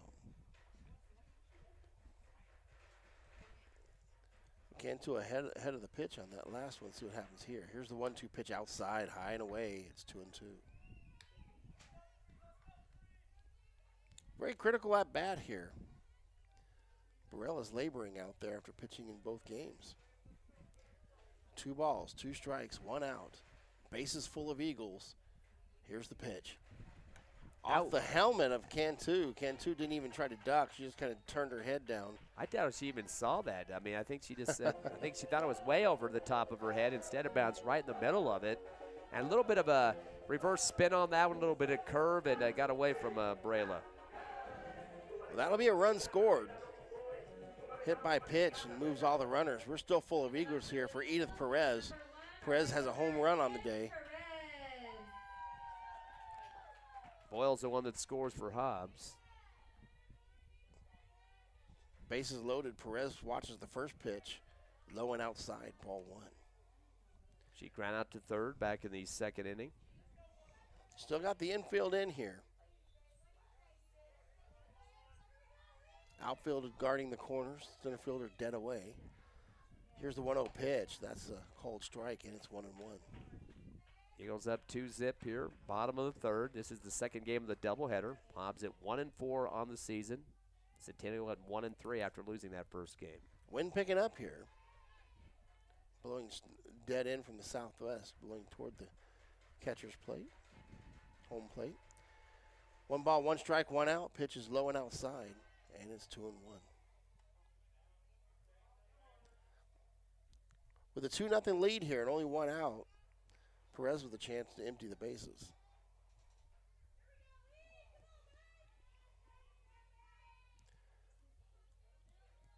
Potential for another 4 RBIs if she goes yard. Here's the 2-1 offering. Inside on the corner, it's 2-2. Of course, those 2 home runs in the first game. Boyle hitting one over the fence, and Edith Perez, both 8th graders. So that was a 3 RBI homer for Perez. Here's the 2-2 offering. Inside, almost hits Perez, and now the count's full at 3-2. Yeah, Walk will score a run as well. Or hit by a pitch. Lots of opportunities sitting here on this pitch. Crowd getting into it. Barella back on the rubber. She steps, winds, fires. This one's going to be swung on and missed, and Perez goes down. That's just the first strikeout for the Lady Eagles in that first game when they got the 10-1 victory. Hobbs did not, they struck out 6 times in that one. Carissa Garcia steps in. Probably not a person that she wants to see. Garcia has a good bat.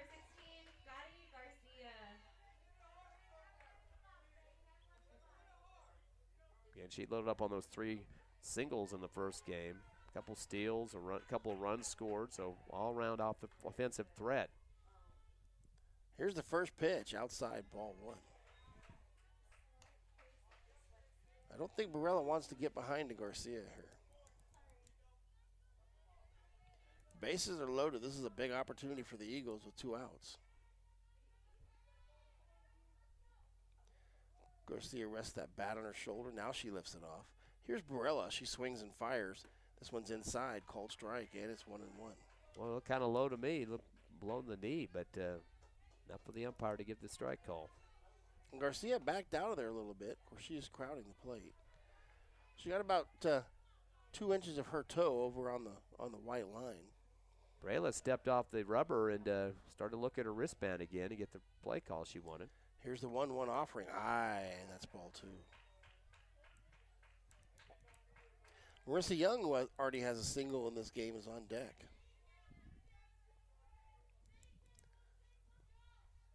Garcia digs in. Barella checks her play sheet on her wristband. Steps back. She winds and fires inside. And the count's 3-1. Getting way ahead now on Barela is Garcia. Again, she just needs to get something into play to get these girls around for another score. This may be the pitch to do it. 3-1's the best pitch in softball. And here it is. Line shot to the shortstop, fielded cleanly.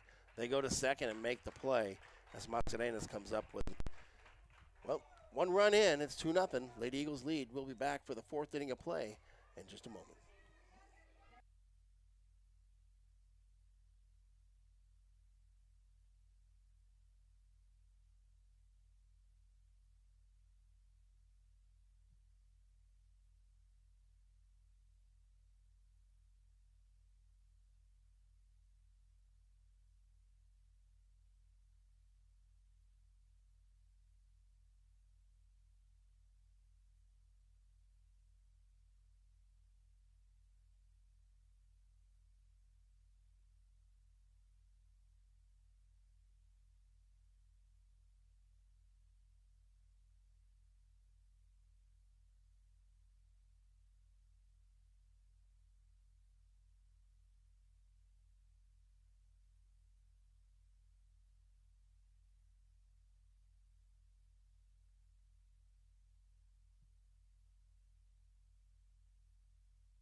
We're back live at Veterans Memorial Complex. The Hobbs Lady Eagles lead 2-0 after a run scored just seconds ago.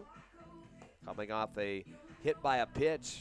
It turned into kind of an RBI there as the runner was able to come across Boyle for the 2-0 lead. Hobbs won the first game 10-1.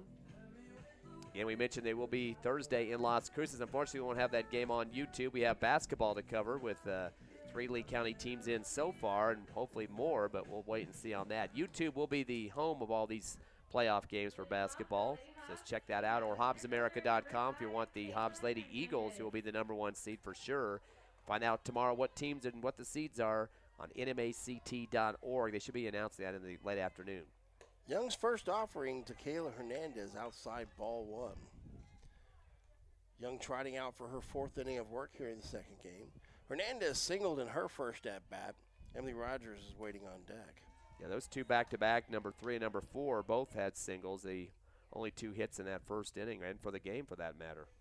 Counts 1-1 here. Young gets the signs from the catcher. She likes what she got from Estrada. Throws the changeup on the outside corner, just misses, and it's 2-1. That ball had a serious drop as it came across the plate. The 2-1 pitch with the right hand, fastball line to right field. That's going to be a hit. Coming up cleanly is Perez. She hands it hands it to second base. Cameron Cantu's covering there. It wasn't a full swing either, kind of a check swing out there to right field. Dropped right in the green part, right past the brown field turf between first and second, and took a little roll there, just enough to get the runner advanced. Rogers steps in, pitches in the dirt, no throw to second as the runner advances. Runner advances on the wild pitch. Not a steal. Yeah, Hernandez kind of spark plugging now with a couple of singles and moving around the bases for the Hawks. Emily Rogers, the cleanup hitter. She's dangerous. Pitch on the outside corner, called strike. It's 1-1. And she was the other hit back in the first inning. 1 ball and 1 strike to Rogers.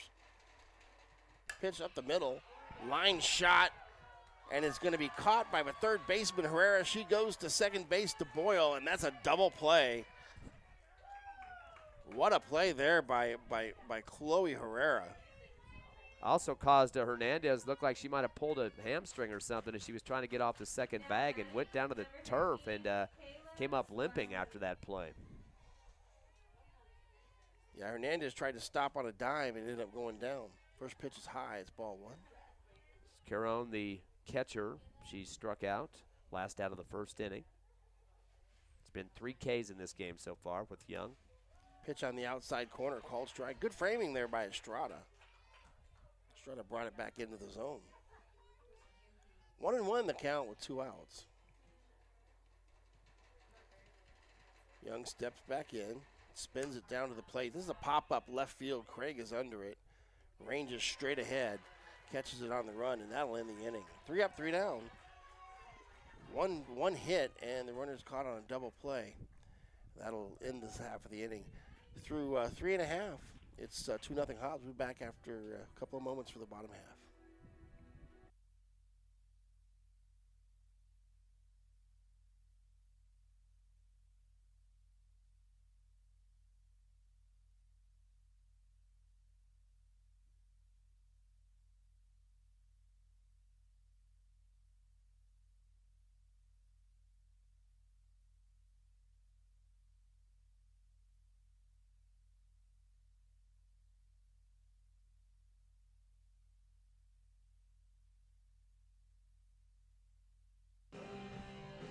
Welcome back to Veterans Memorial Complex. 2-0 Hobbs leads here as we go into the bottom half of the 4th inning. Due up for the Lady Eagles, Marissa Young, Chloe Herrera in the top of the order, KU Boyle. Lady Eagles with 4 hits so far. One of those a single for Young, who's up now, and of course Boyle with a couple, and Ralston with a single too. Eagles about ready for a multi-base hit here. And Barella goes out there for another inning. I wonder how long they can keep her in. Barella's first offering, outside corner, called strike, and it's 0-1.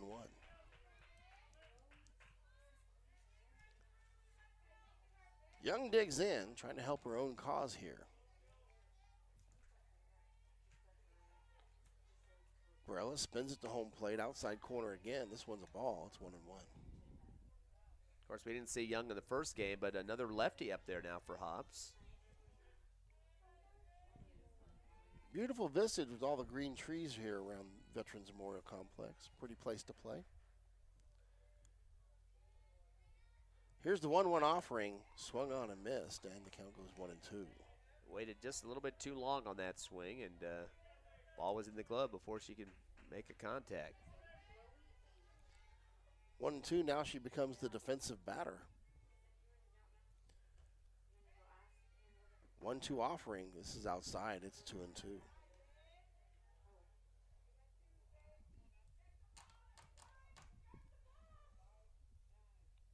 Young digs back in, batting left-handed, even though she pitches right.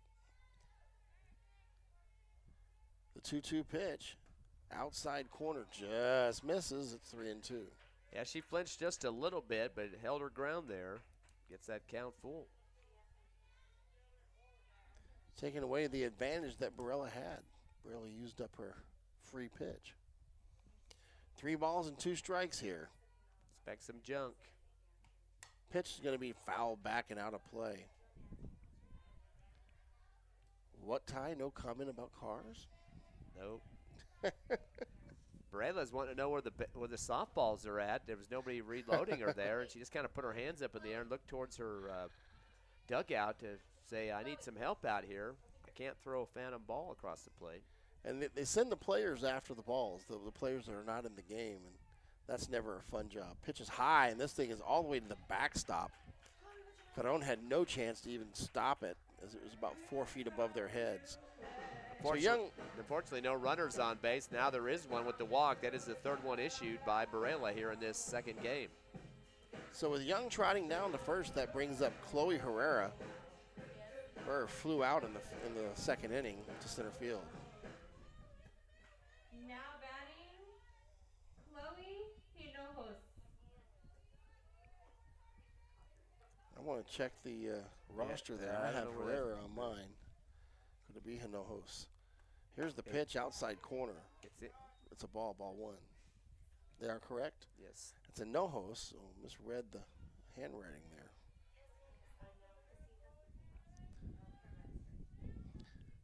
So one of the things about getting rosters set up, if you're copying off the rosters, if the handwriting is not good, sometimes it's difficult. And they're on carbon too, so you get the carbon copy.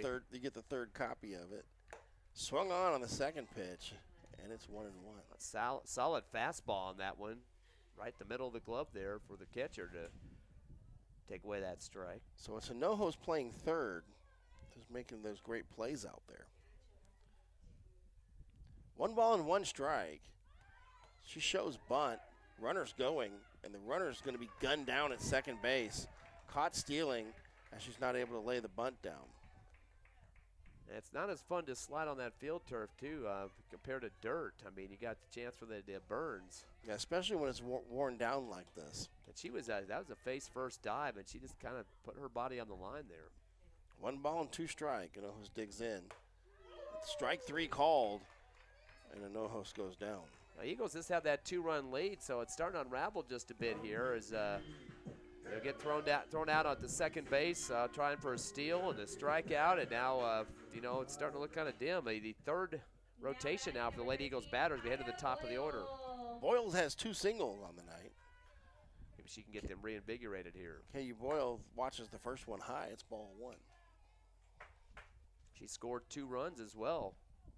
The only 2 runs the Lady Eagles have on the board at this point. She's the MVP, if you ask me, so far this doubleheader. Also had that home run. You are correct, sir. Here's the 1-0 pitch. Fouled right side out of play, and the count goes 1-1. Wind picking up again. See the pole moving a little bit out there. Boy, a lot of 8th graders are seeing some action in basketball and softball the last couple of years. Yeah.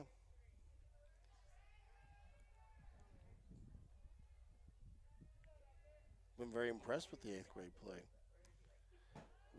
The 1-1 pitch is just a bit outside. It's 2-1.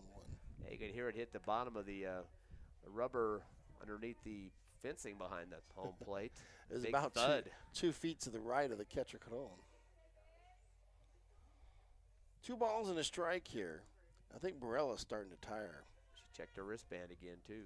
Here's the pitch. This one's high, and the count's 3-1. Yeah, I did see some activity heading out to the bullpen earlier, but I don't see it now. So usually they do shift players from the other positions, so they might have a chance to get warmed up here. With no runners on, I'm surprised they're checking the wristband so much. Here's a hot shot to center field. Center fielder Hernandez backs up about 3 steps, ranges to her left, makes the play, and that'll end the inning. No runs, no hits, no errors. And we'll go to the top of the 5th.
Welcome back, Veterans Memorial Complex. Top of the 5th action here. Hobbs up 2-0. Due up for the Lady Hawks. Marissa Padilla, Caprice Barella, the pitcher, and Maddie Romero. Padilla struck out in the second. This is only her second opportunity to bat in this game. Hawks have 3 hits, no walks, and 3 strikeouts so far offensively. Young back on the circle here. First pitch, foul ball right side. That's no chance for anybody to make a play. That's going to be a strike.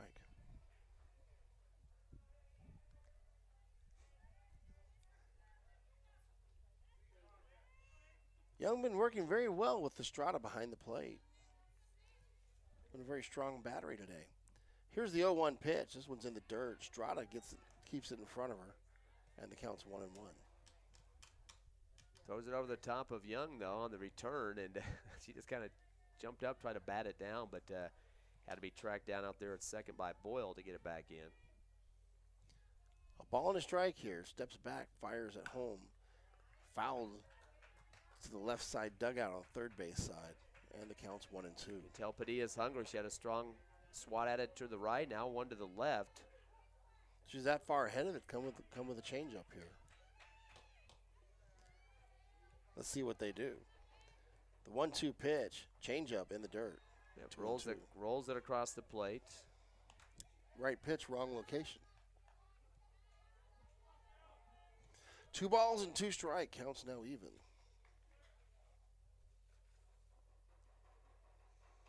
The offering swung on, fouled left side, out of play. Got quite a bit on that one.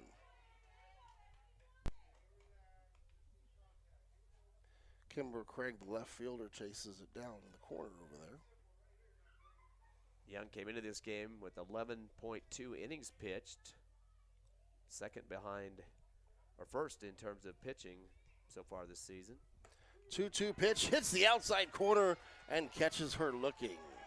Second strikeout for Padilla on the afternoon, and that is the 4th now against the Hawks.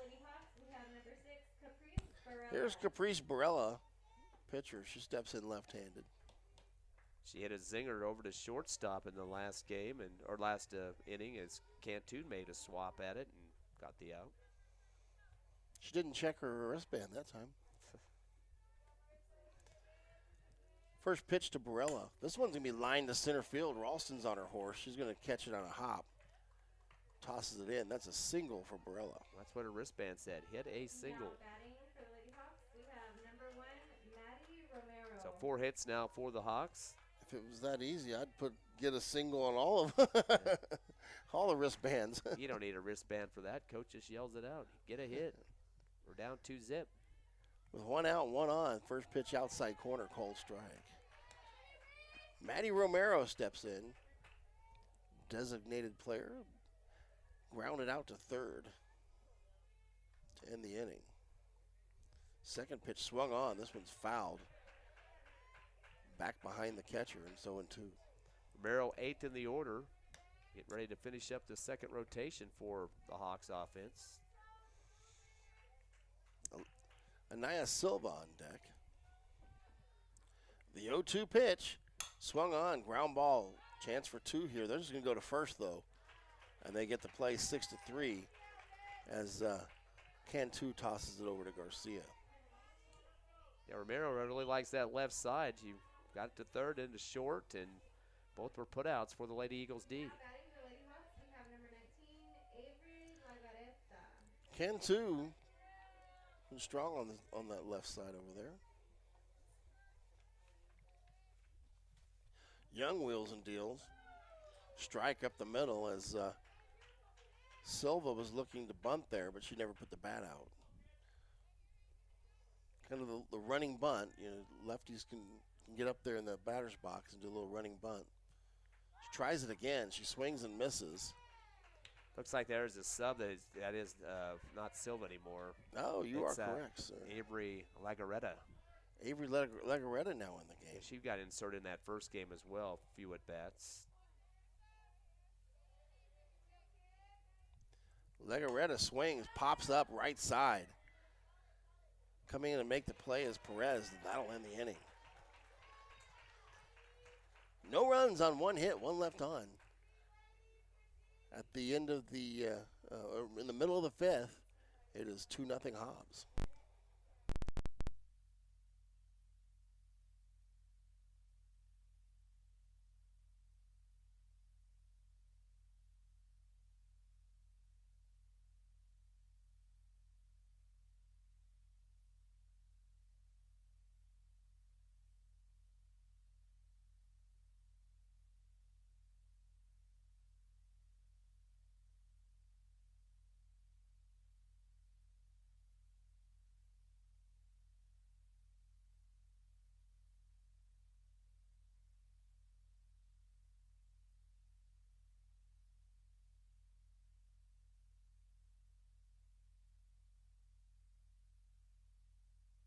Back live at Veterans Memorial Complex, Ty Friend, Coach Brian Coltrane, as the Hobbs Lady Eagles leading 2-0 over Centennial in Game 2 of the doubleheader. Hobbs looking for their second win in a row, and that'd be a nice way to head back to Las Cruces on Thursday, Coach.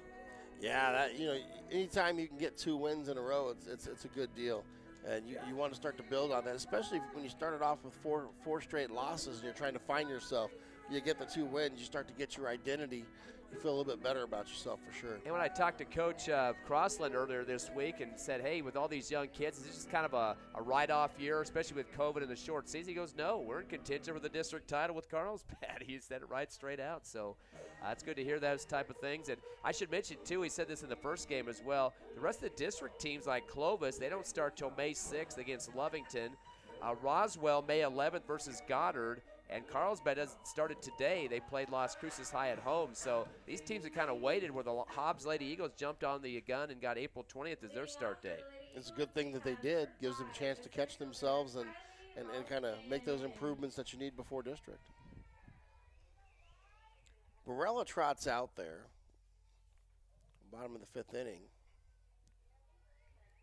Waiting for the batter to step in. And there's no umpire behind the plate. He might have made a sub change here. So I think Could that's be. what he's looking at his card and looked like he just wrote something. So, well, it looks like it's Ralston in here. yep, you are correct. Ralston at the plate, the lefty. Wheels and deals, pitch outside corner, called strike. So if there was a sub, we don't know what it is. Yeah, because they have Craig warming up here right now, and so that's what they have the order for. And the pitcher is still Barella, number 6, so nothing doing. Pitch on the outside corner called ball. It's 1-1. Ralston is 1 of 2 from the plate. Ground out to pitcher to start it off and got a single. One of the 4 Lady Eagles hits so far. Barella takes a lot of time on the mound looking at that wristband. Boy, it's a habit thing. Big hit by Ralston. This one drives it back to center field at the wall. It's gone. A home run, and Kylie Ralston puts it over the center field fence to make it 3-0. 5th Lady Eagles hit, and that's a 3rd home run this afternoon. 2 in the first game. We mentioned the 2 8th graders. And I think Ralston says, hey, I'm a little bit older. It's time for me to get some celebration going on here. Ralston, of course, a freshman, so one grade older than her teammates that got homers in the first game. Boyle and who was the other one? Perez, there you go. Once somebody gets one like that, everybody wants to get one. So Ralston now 2 for 3 on this second game, the homer and the single. Craig steps in. She walked her first time up and then hit into a fielder's choice. Barella steps back into the circle. Steps back out, fires. This one's line shot right side. This one's going all the way to the fence. Craig's going to round first, head to second. Nice throw in, though. Throw comes in from the outfield. Craig is safe at second with a double. And the Hobbs offense coming alive here in the 5th. That's their 6th hit. Back-to-back homer and the double. As you were wondering how long it was going to take for the change on Barella there at the mound, but not seeing any real action yet. Don't see anybody in the bullpen. Coach is not walking around the dugout trying to make their decision here. You have to guess that Brayla's got to be pretty tired at this point. Played a lot of that first game, too. Cameron Harrison steps in. She fouls back the first pitch. It's 0-1. No outs. Runner on second here. Hobbs has one in on the home run from Ralston. Looks like there is a player heading out to the bullpen now for Centennial, and that appears to be Madeline Romero. Not sure if that's where she's heading or not, but we'll wait and see. Here's the 0-1 pitch. Inside, high, and it's 1-1. And actually, I think she's just going out and fetching a ball. Hobbs up 3-0. They have the run in the first, third, and fifth innings, so they're going with the odd ones in this game. Here's the 1-1 offering. Outside, called strike, and it's 1-2. Boy, Craig galloping on the leadoff there from second base. She's eager to get around those and score. Kind of the point of the game. 1 ball and 2 strike. Harrison trying to stay alive here. Cameron Harrison digs in. Ground ball left side. Fielded cleanly by Rogers. Checks the runner at second and then throws over to first base and makes the play. So 6-3. Down goes Harrison, and here comes Cantu. Cantu ground out to short, hit by a pitch, but also got a run scored at the same time. So Now batting for the Lady Eagles, we have number 3, Cameron Only one out here. Cantu. Runner in scoring position. Cantu is a dangerous hitter.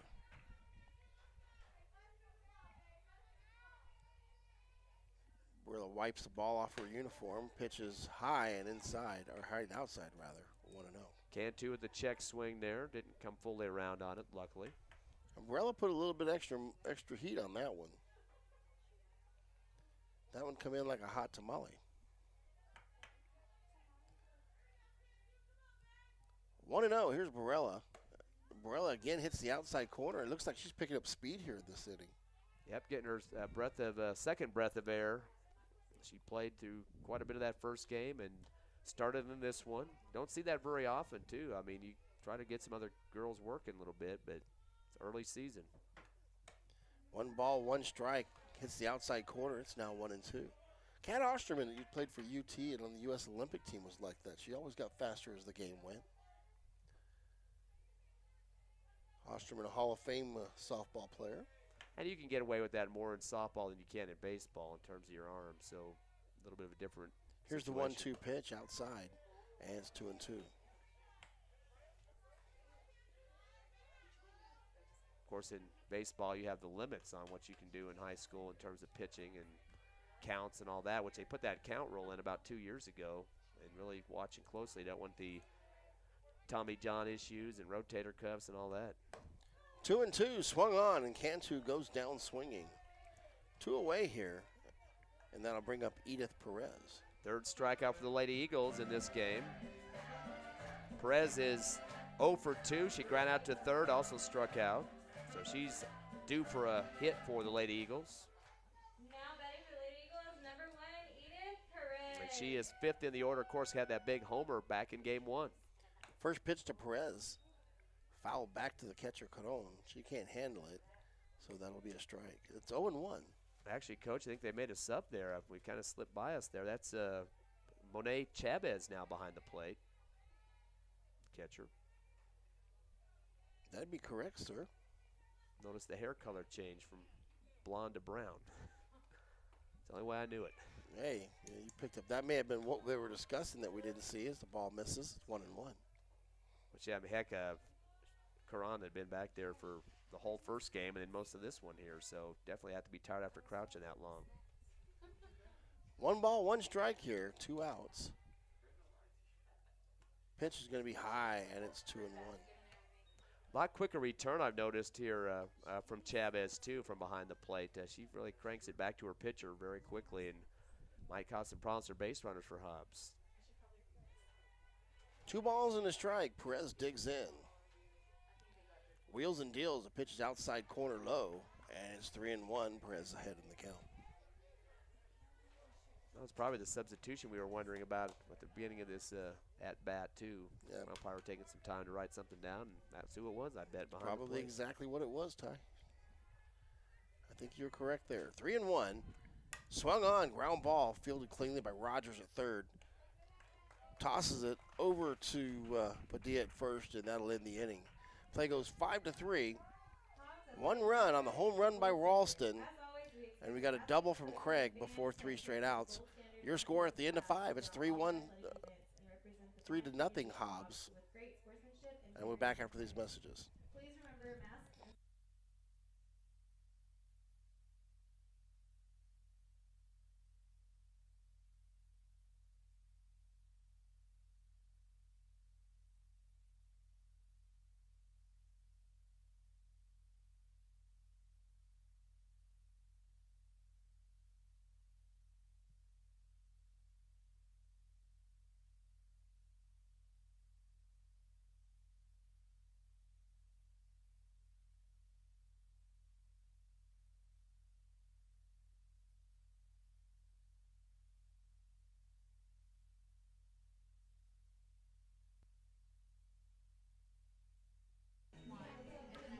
Welcome back. It is 3-0 here as we start the 6th inning. You got to love these Spice Girls, don't you? I think that you're more into the Spice Girls than I was. Talking about the music here, right? Yeah, absolutely. I think that there's more to that. Fouled off on the first pitch, right side, out of play to Kiana Villegas. This is the third time or third start of the order here for this Hawks squad. She's 0 for 2, ground to third, and flew out to second. It's top of the order. Wines and deals, outside corner, just misses. Count goes 1-1.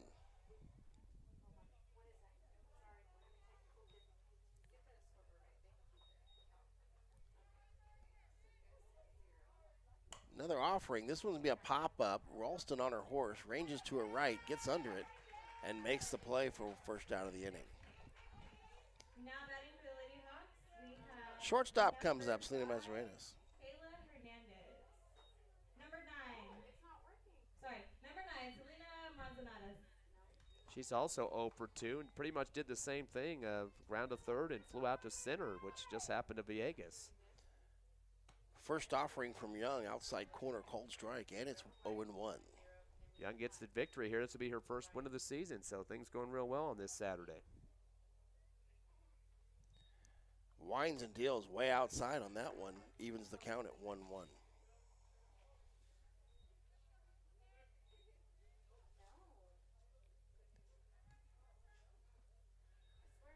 Young spins it, ground ball, fielded cleanly at third base by Hinojos, ranges over to Garcia with the right hand, and that's 2 away. Coach, a good thing about their pitching rotation, too, they've got just 8th graders and freshmen in the program. So 3 freshmen, 1 8th grader. You know, that's what, three or four more years of people that have and you're only experience. going to expect them to grow and become more mature. Right. So, I mean, they're going to pick up speed. They're going to pick up a little bit of movement on their pitches. They're only going to get better. We talked about this in the first game, too. I mean, the lower division schools, they do this all the time. 8th graders brought up quickly. But you're at that 5A, you don't see that as often. First pitch is low, ball 1. But again, pitching is not easy either. I mean, if you played slow pitch before that, of course the pitching's a lot different now and a lot different in this level. So they've really got to learn quick. Sure. Second pitch, outside corner. Little change up there, change of speed, and it counts 1-1. Hernandez 2 for 2 at the plate, 2 singles out of the 4 hits that they've gotten so far for the Hawks. Winds and fires high, and the count goes 2-1.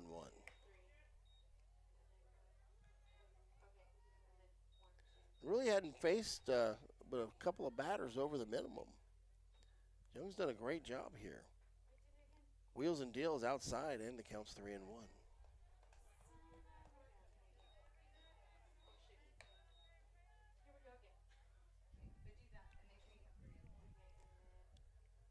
Back into the circle. Young gets her signs from Estrada. She steps back, winds and fires. This one's a pop-up. Cantu goes to her left, gets under it, and that'll end the inning on a fly ball to short. No runs, no hits, no errors, nobody left on base. And at the end of 5.5, it is Hobbs 3, Centennial nothing.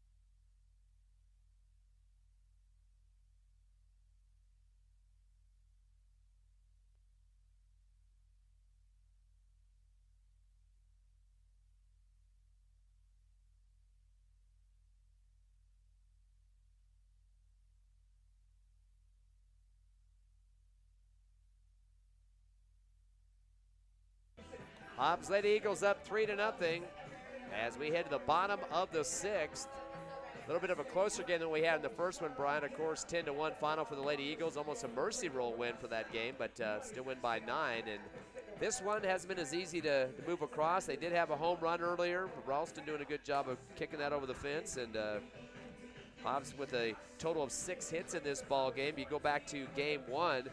The Lady Eagles finished up with 11 hits, so a little bit less than what we saw in the first game, but if it's the same result, you take what you can get, I guess. Hey, a win's a win, and if you can win in multiple ways, that kind of shows you that you're doing some different things well.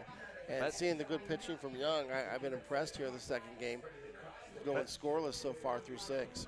But at the same time, this Centennial squad has had 4 hits of their own. All of them singles at this point, really haven't threatened in terms of loading the bases or anything, but I think Hobbs would like to get some insurance runs here in the bottom of the 6th. Kayla Hernandez on to pitch here for Centennial. Hernandez was the third base, or check that. Hernandez was the center fielder. So we have multiple changes here. We'll try to get caught up here in a minute. Hernandez first pitch inside misses, and it's 1-0. Garcia is 0 for 2. Flew to right field.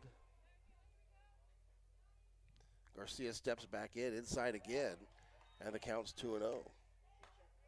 Also grounded out to the shortstop. Kristen Garcia's done a great job at first base today. Made a couple of plays when she had to come off the bag to make the catch and got a couple of tags. Third pitch is going to be right in the back. That hurt. That's the second time today she's been hit by a pitch. So she'll walk with a grimace down to first base. That brings up Marissa Young, the pitcher.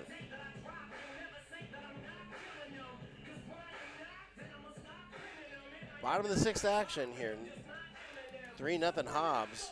Runner on first with no outs, and Young stepping into the plate. Young, one of the couple of lefties on the team, one single, and also got on base with a walk. So perfect on base percentage. And I wonder if they're switch hitters or true lefty batters. They know they throw right-handed. Lady Eagles will check in a pinch runner, by the way. Coach Kinsey Bennett seeing her first action, a freshman. They give Garcia a chance to kind of get the whelp out of her back. Yeah, it was a pretty bad shot right in the thick of it. Not a good place to get hit. First pitch, outside corner, called strike, and it's 1-0. Excuse me, 0-1. Young singled and walked. Reached base both times. First 2 at-bats of the season, I believe you said earlier in the game. Correct. Here's the 0-1 pitch, way outside, and the count evens out at 1 apiece. Of course, she'd played a couple of games before that on the mound, but not a chance at bat, though. That tells me that her bat's been coming along. Probably improved over the course of the season. Tells you something about the young lady. 1-1. This one's going to be fouled off to left side. The left fielder, Hernandez, on her horse, can't get there. She took off running like she thought that would be a home run. I guess that's the mentality you want to see from youngsters, too, is we don't just go half speed down the baseline regardless of what the end result is. Well, I've always heard it taught, you run until you hear the word foul. The 1-2 pitch high, and the count's 2-2. Kayla Hernandez on the mound, throwing a little bit more heat than we've seen today. A little bit of an unorthodox motion. She kind of drops the hand to the side somewhat. Much taller pitcher as well. This one's going to be line shot out into left field. Left fielder's going to come up cleanly with it. That's Hernandez, Alina Hernandez. But that'll move the runner. And with no outs, we have 2 on.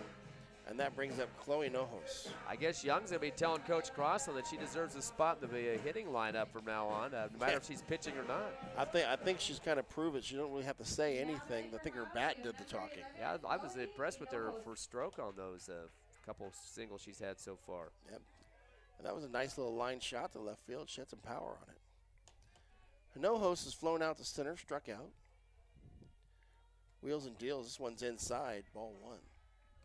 Lady Eagles wrapping up their 3rd rotation of hitting so far in this ball game.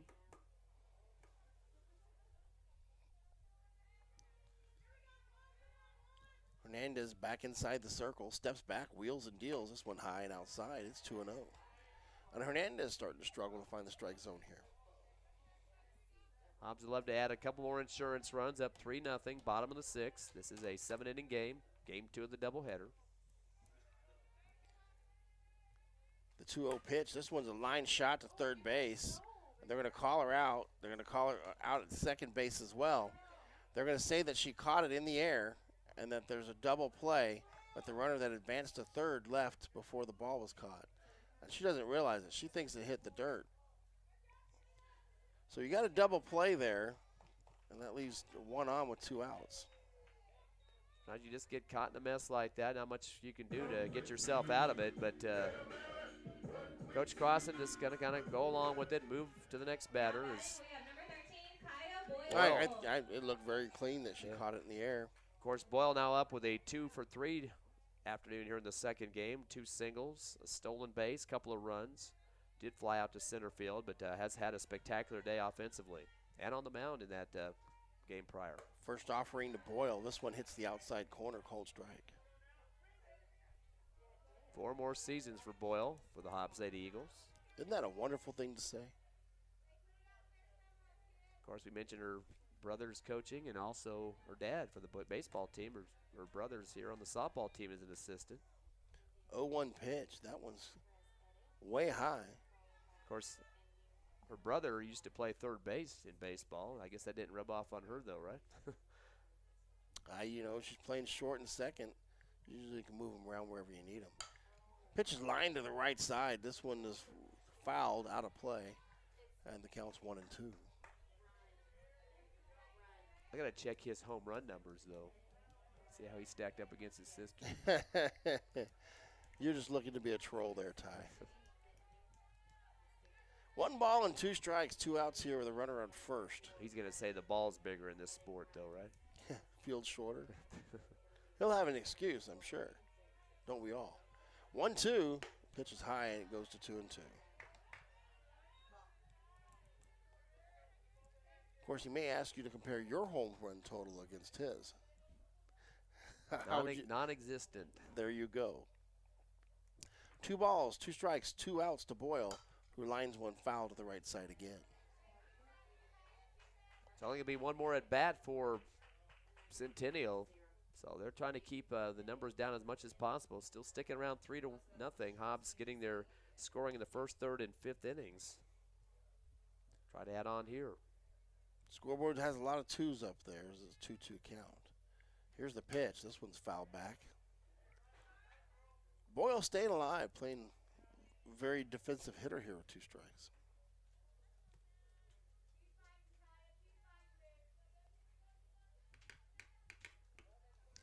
Digs back in.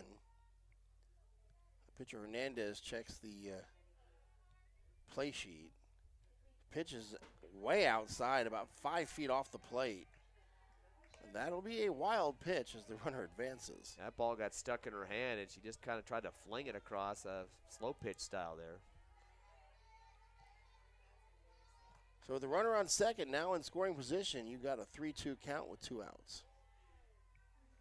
Runner's not forced behind her, so she doesn't have to go. Here's the pitch. Inside, they're going to call it strike 3.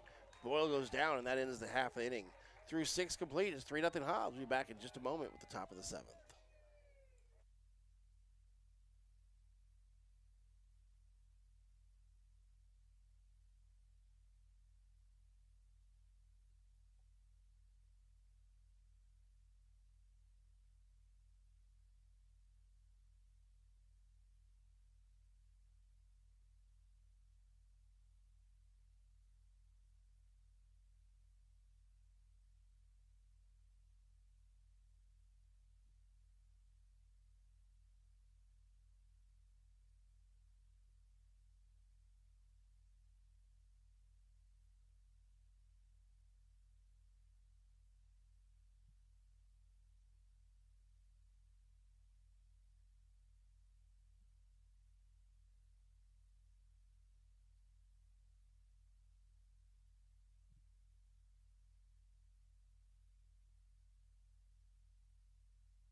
Welcome back to Veterans Memorial Complex.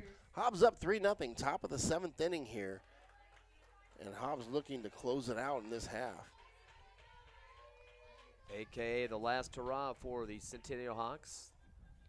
Marissa Young back into the circle, trying to get the complete game shutout against Rogers. Rogers steps in, first pitch outside corner, called strike. It's 0-1. Rogers is 1-2 in this game with a single and flew out to a double play, actually, to third base the last time she was up. The 0-1 pitch, this is line to left field. It's on the fly, bounces off the wall. She's going to turn and burn for second. They got the throw there. They call her safe. She slid under the tag as left fielder. I don't think that's Craig out there. They have a new left fielder out there. I don't know who that is. That was a hard crack on the wall, too. You could hear the metal from all the way here in the press box. And we're going to try to get a number on that left fielder. They made a change that we're not aware of. So Young gives up the opening double here to Rogers. Pitch on the outside corner. Called a ball, and it's 1-0. Eagles being very defensive out there on second base now, making sure that that runner doesn't advance because it is a 3-0 ball game. Hobbs will have one more at bat, though. It looks like there's a time as Rogers is coming off the bag, and she wants to talk to the coach. Couldn't tell. Was she limping or she? No, I guess not. Not sure what's happening there. Still 3-0 here in the top of the 7th. This is the last at bat, unless they can get at least 3 runs here. Monet Chavez steps back in. Chavez takes the strike, and the count's 1-1. Tell you, Rogers chomping at the bit to try to get to that third base. No outs, though, so she's got a little bit of leeway. This one's going to be a pop-up right side. This is going to be trouble.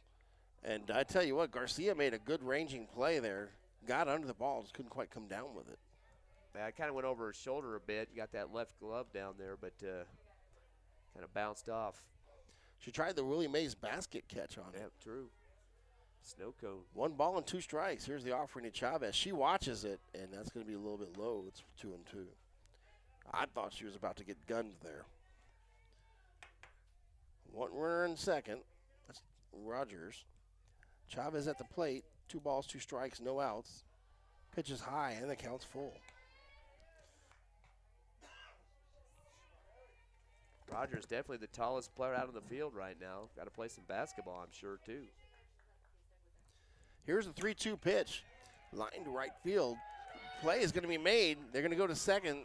It pulls the shortstop off the tag can too. But nice play in right field by Perez as she takes 2 steps to the right to handle that little hot shot. You told me I wouldn't need my binoculars today, Coach, but we're still trying to figure out the left fielder for the Lady Eagles. They don't announce some places they'll announce the number who's coming in, but they don't report that here, at least in this game. First pitch to looks like we have a sub on pinch hitter again. Number 7. I want to see who that is. Padilla was due up, but Lauren Salado. Salado, that was the second pitcher that we saw. So Salado steps in. And the count goes 1-1 on the pitch in the dirt. Hobbs needing 2 more outs to get this in the books. Salado pops one up to right field. Perez ranging in on it. The second baseman ends up being the one that makes the play as Boyle runs all the way out to the foul line to make the catch there. Good effort there, good by Boyle. And 1 out away from getting another W back-to-back for the Lady Eagles over Centennial. It's hard to write F4 down on your play sheet when she caught that on the first baseline. 2 outs. First pitch is going to be fouled off left side. It's going to be in foul territory, no play, but 2 Hobbs Eagles making the run there. The person in left field that you're trying to catch is number 2. Is that what you saw? Yes, finally? sir. Okay. We'll get the name right there. She turned her back for us? She turned finally? her back, yes. That's Armendariz. We've seen her already in a different she was pinch running, I believe, or maybe she had an at-bat earlier. Second pitch to Barella. So Armendariz, the left fielder. She's playing way towards the third base line. Now she's going to head in a little bit more now. She was backing up because the pitch was in the dirt. She was backing up a third baseman there. 1-1. Ground ball to the pitcher. This should do it. Over to first base, and she makes the play. This one's over. Your final, it's 3-0. The Lady Eagles win over Centennial. We'll be back in just a couple minutes with the post-game show. Appreciate you listening here on YouTube.com.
Welcome back to Veterans Memorial Complex. The Hobbs Lady Eagles wrapping up another W in their second game of the doubleheader as they defeat Centennial 3-0.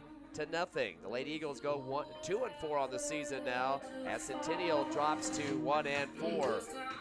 Got a speaker being brought into the press box to blast our ears off here, but we're okay now. Let's take a look at the numbers in this second game. But first of all, for the visiting Centennial Hawks, they finish up with 5 hits, 4 strikeouts, and no walks in this game, so great job for Hobbs Lady Eagle pitching. In terms of batting, Hernandez was 2 of 3 in the game. Rogers went 2 of 3. Hernandez got 2 singles. Rogers had a double and a single. Barela went 1 of 3 in the contest for her single hit, and that pretty much wraps up the hitters for the Hawks.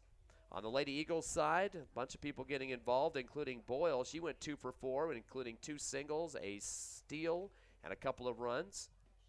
Ralston was 2 of 3 with a single and an RBI homer. She also scored a run. She was the one that got the RBI there. Craig went 1 of 2 with a double and a walk, so got on base twice for the Lady Eagles. And also it was Young, the pitcher, went 2 for 2 with a couple of singles and a walk. She got on base all 3 times. Hobbs ending up with 7 hits, only 4 strikeouts, and 3 walks in that victory, 3-0. So Hobbs also winning game 1 that we had earlier today, 10-1 the final in that one. Hobbs with 11 hits, 7 walks, and 6 strikeouts. They got 3 for 3 hitting from Kaya Boyle, who hit the home run, a double and a single, and a walk also. Ralston ended up with a single in that first game. Edith Perez with a 3 RBI home run for her only hit, but also a walk added there. Carissa Garcia in game 1, it was 3 for 3 with 3 singles and a walk. Cameron Harrison went 2 for 3 with a double and a single, and Naya Rodriguez was 1 of 3 with a single. So a lot of hitting in that game, 11 there, and then 7 in the second game for 18 hits overall. Again, 2 wins in a row for the Lady Eagles as they prepare for a road trip. It's great to get 2 wins under your belt. You know, you're struggling. You were 0-4. You needed some things to go your way to build confidence, and this is exactly what they got. Girls did a great job, and, you know, you saw a lot of flawless play. They didn't have a lot of mistakes out there. They played very solid softball, and, you know, for me, I think that's one of the best growing things you can have. You can show that you can play mistake-free softball. You're going to really grow on that. Next game will be Thursday. They'll travel to Las Cruces to take on Las Cruces High, who is currently sitting at 0-2 on the season with major losses to Los Lunas 20-3 and 19-0. They had 17 walks given up to Los Lunas in that second game of the doubleheader. So I did 12 in the first game, 29 walks. So hopefully Lady Eagles can take advantage of that to get some base runners and get the victory there.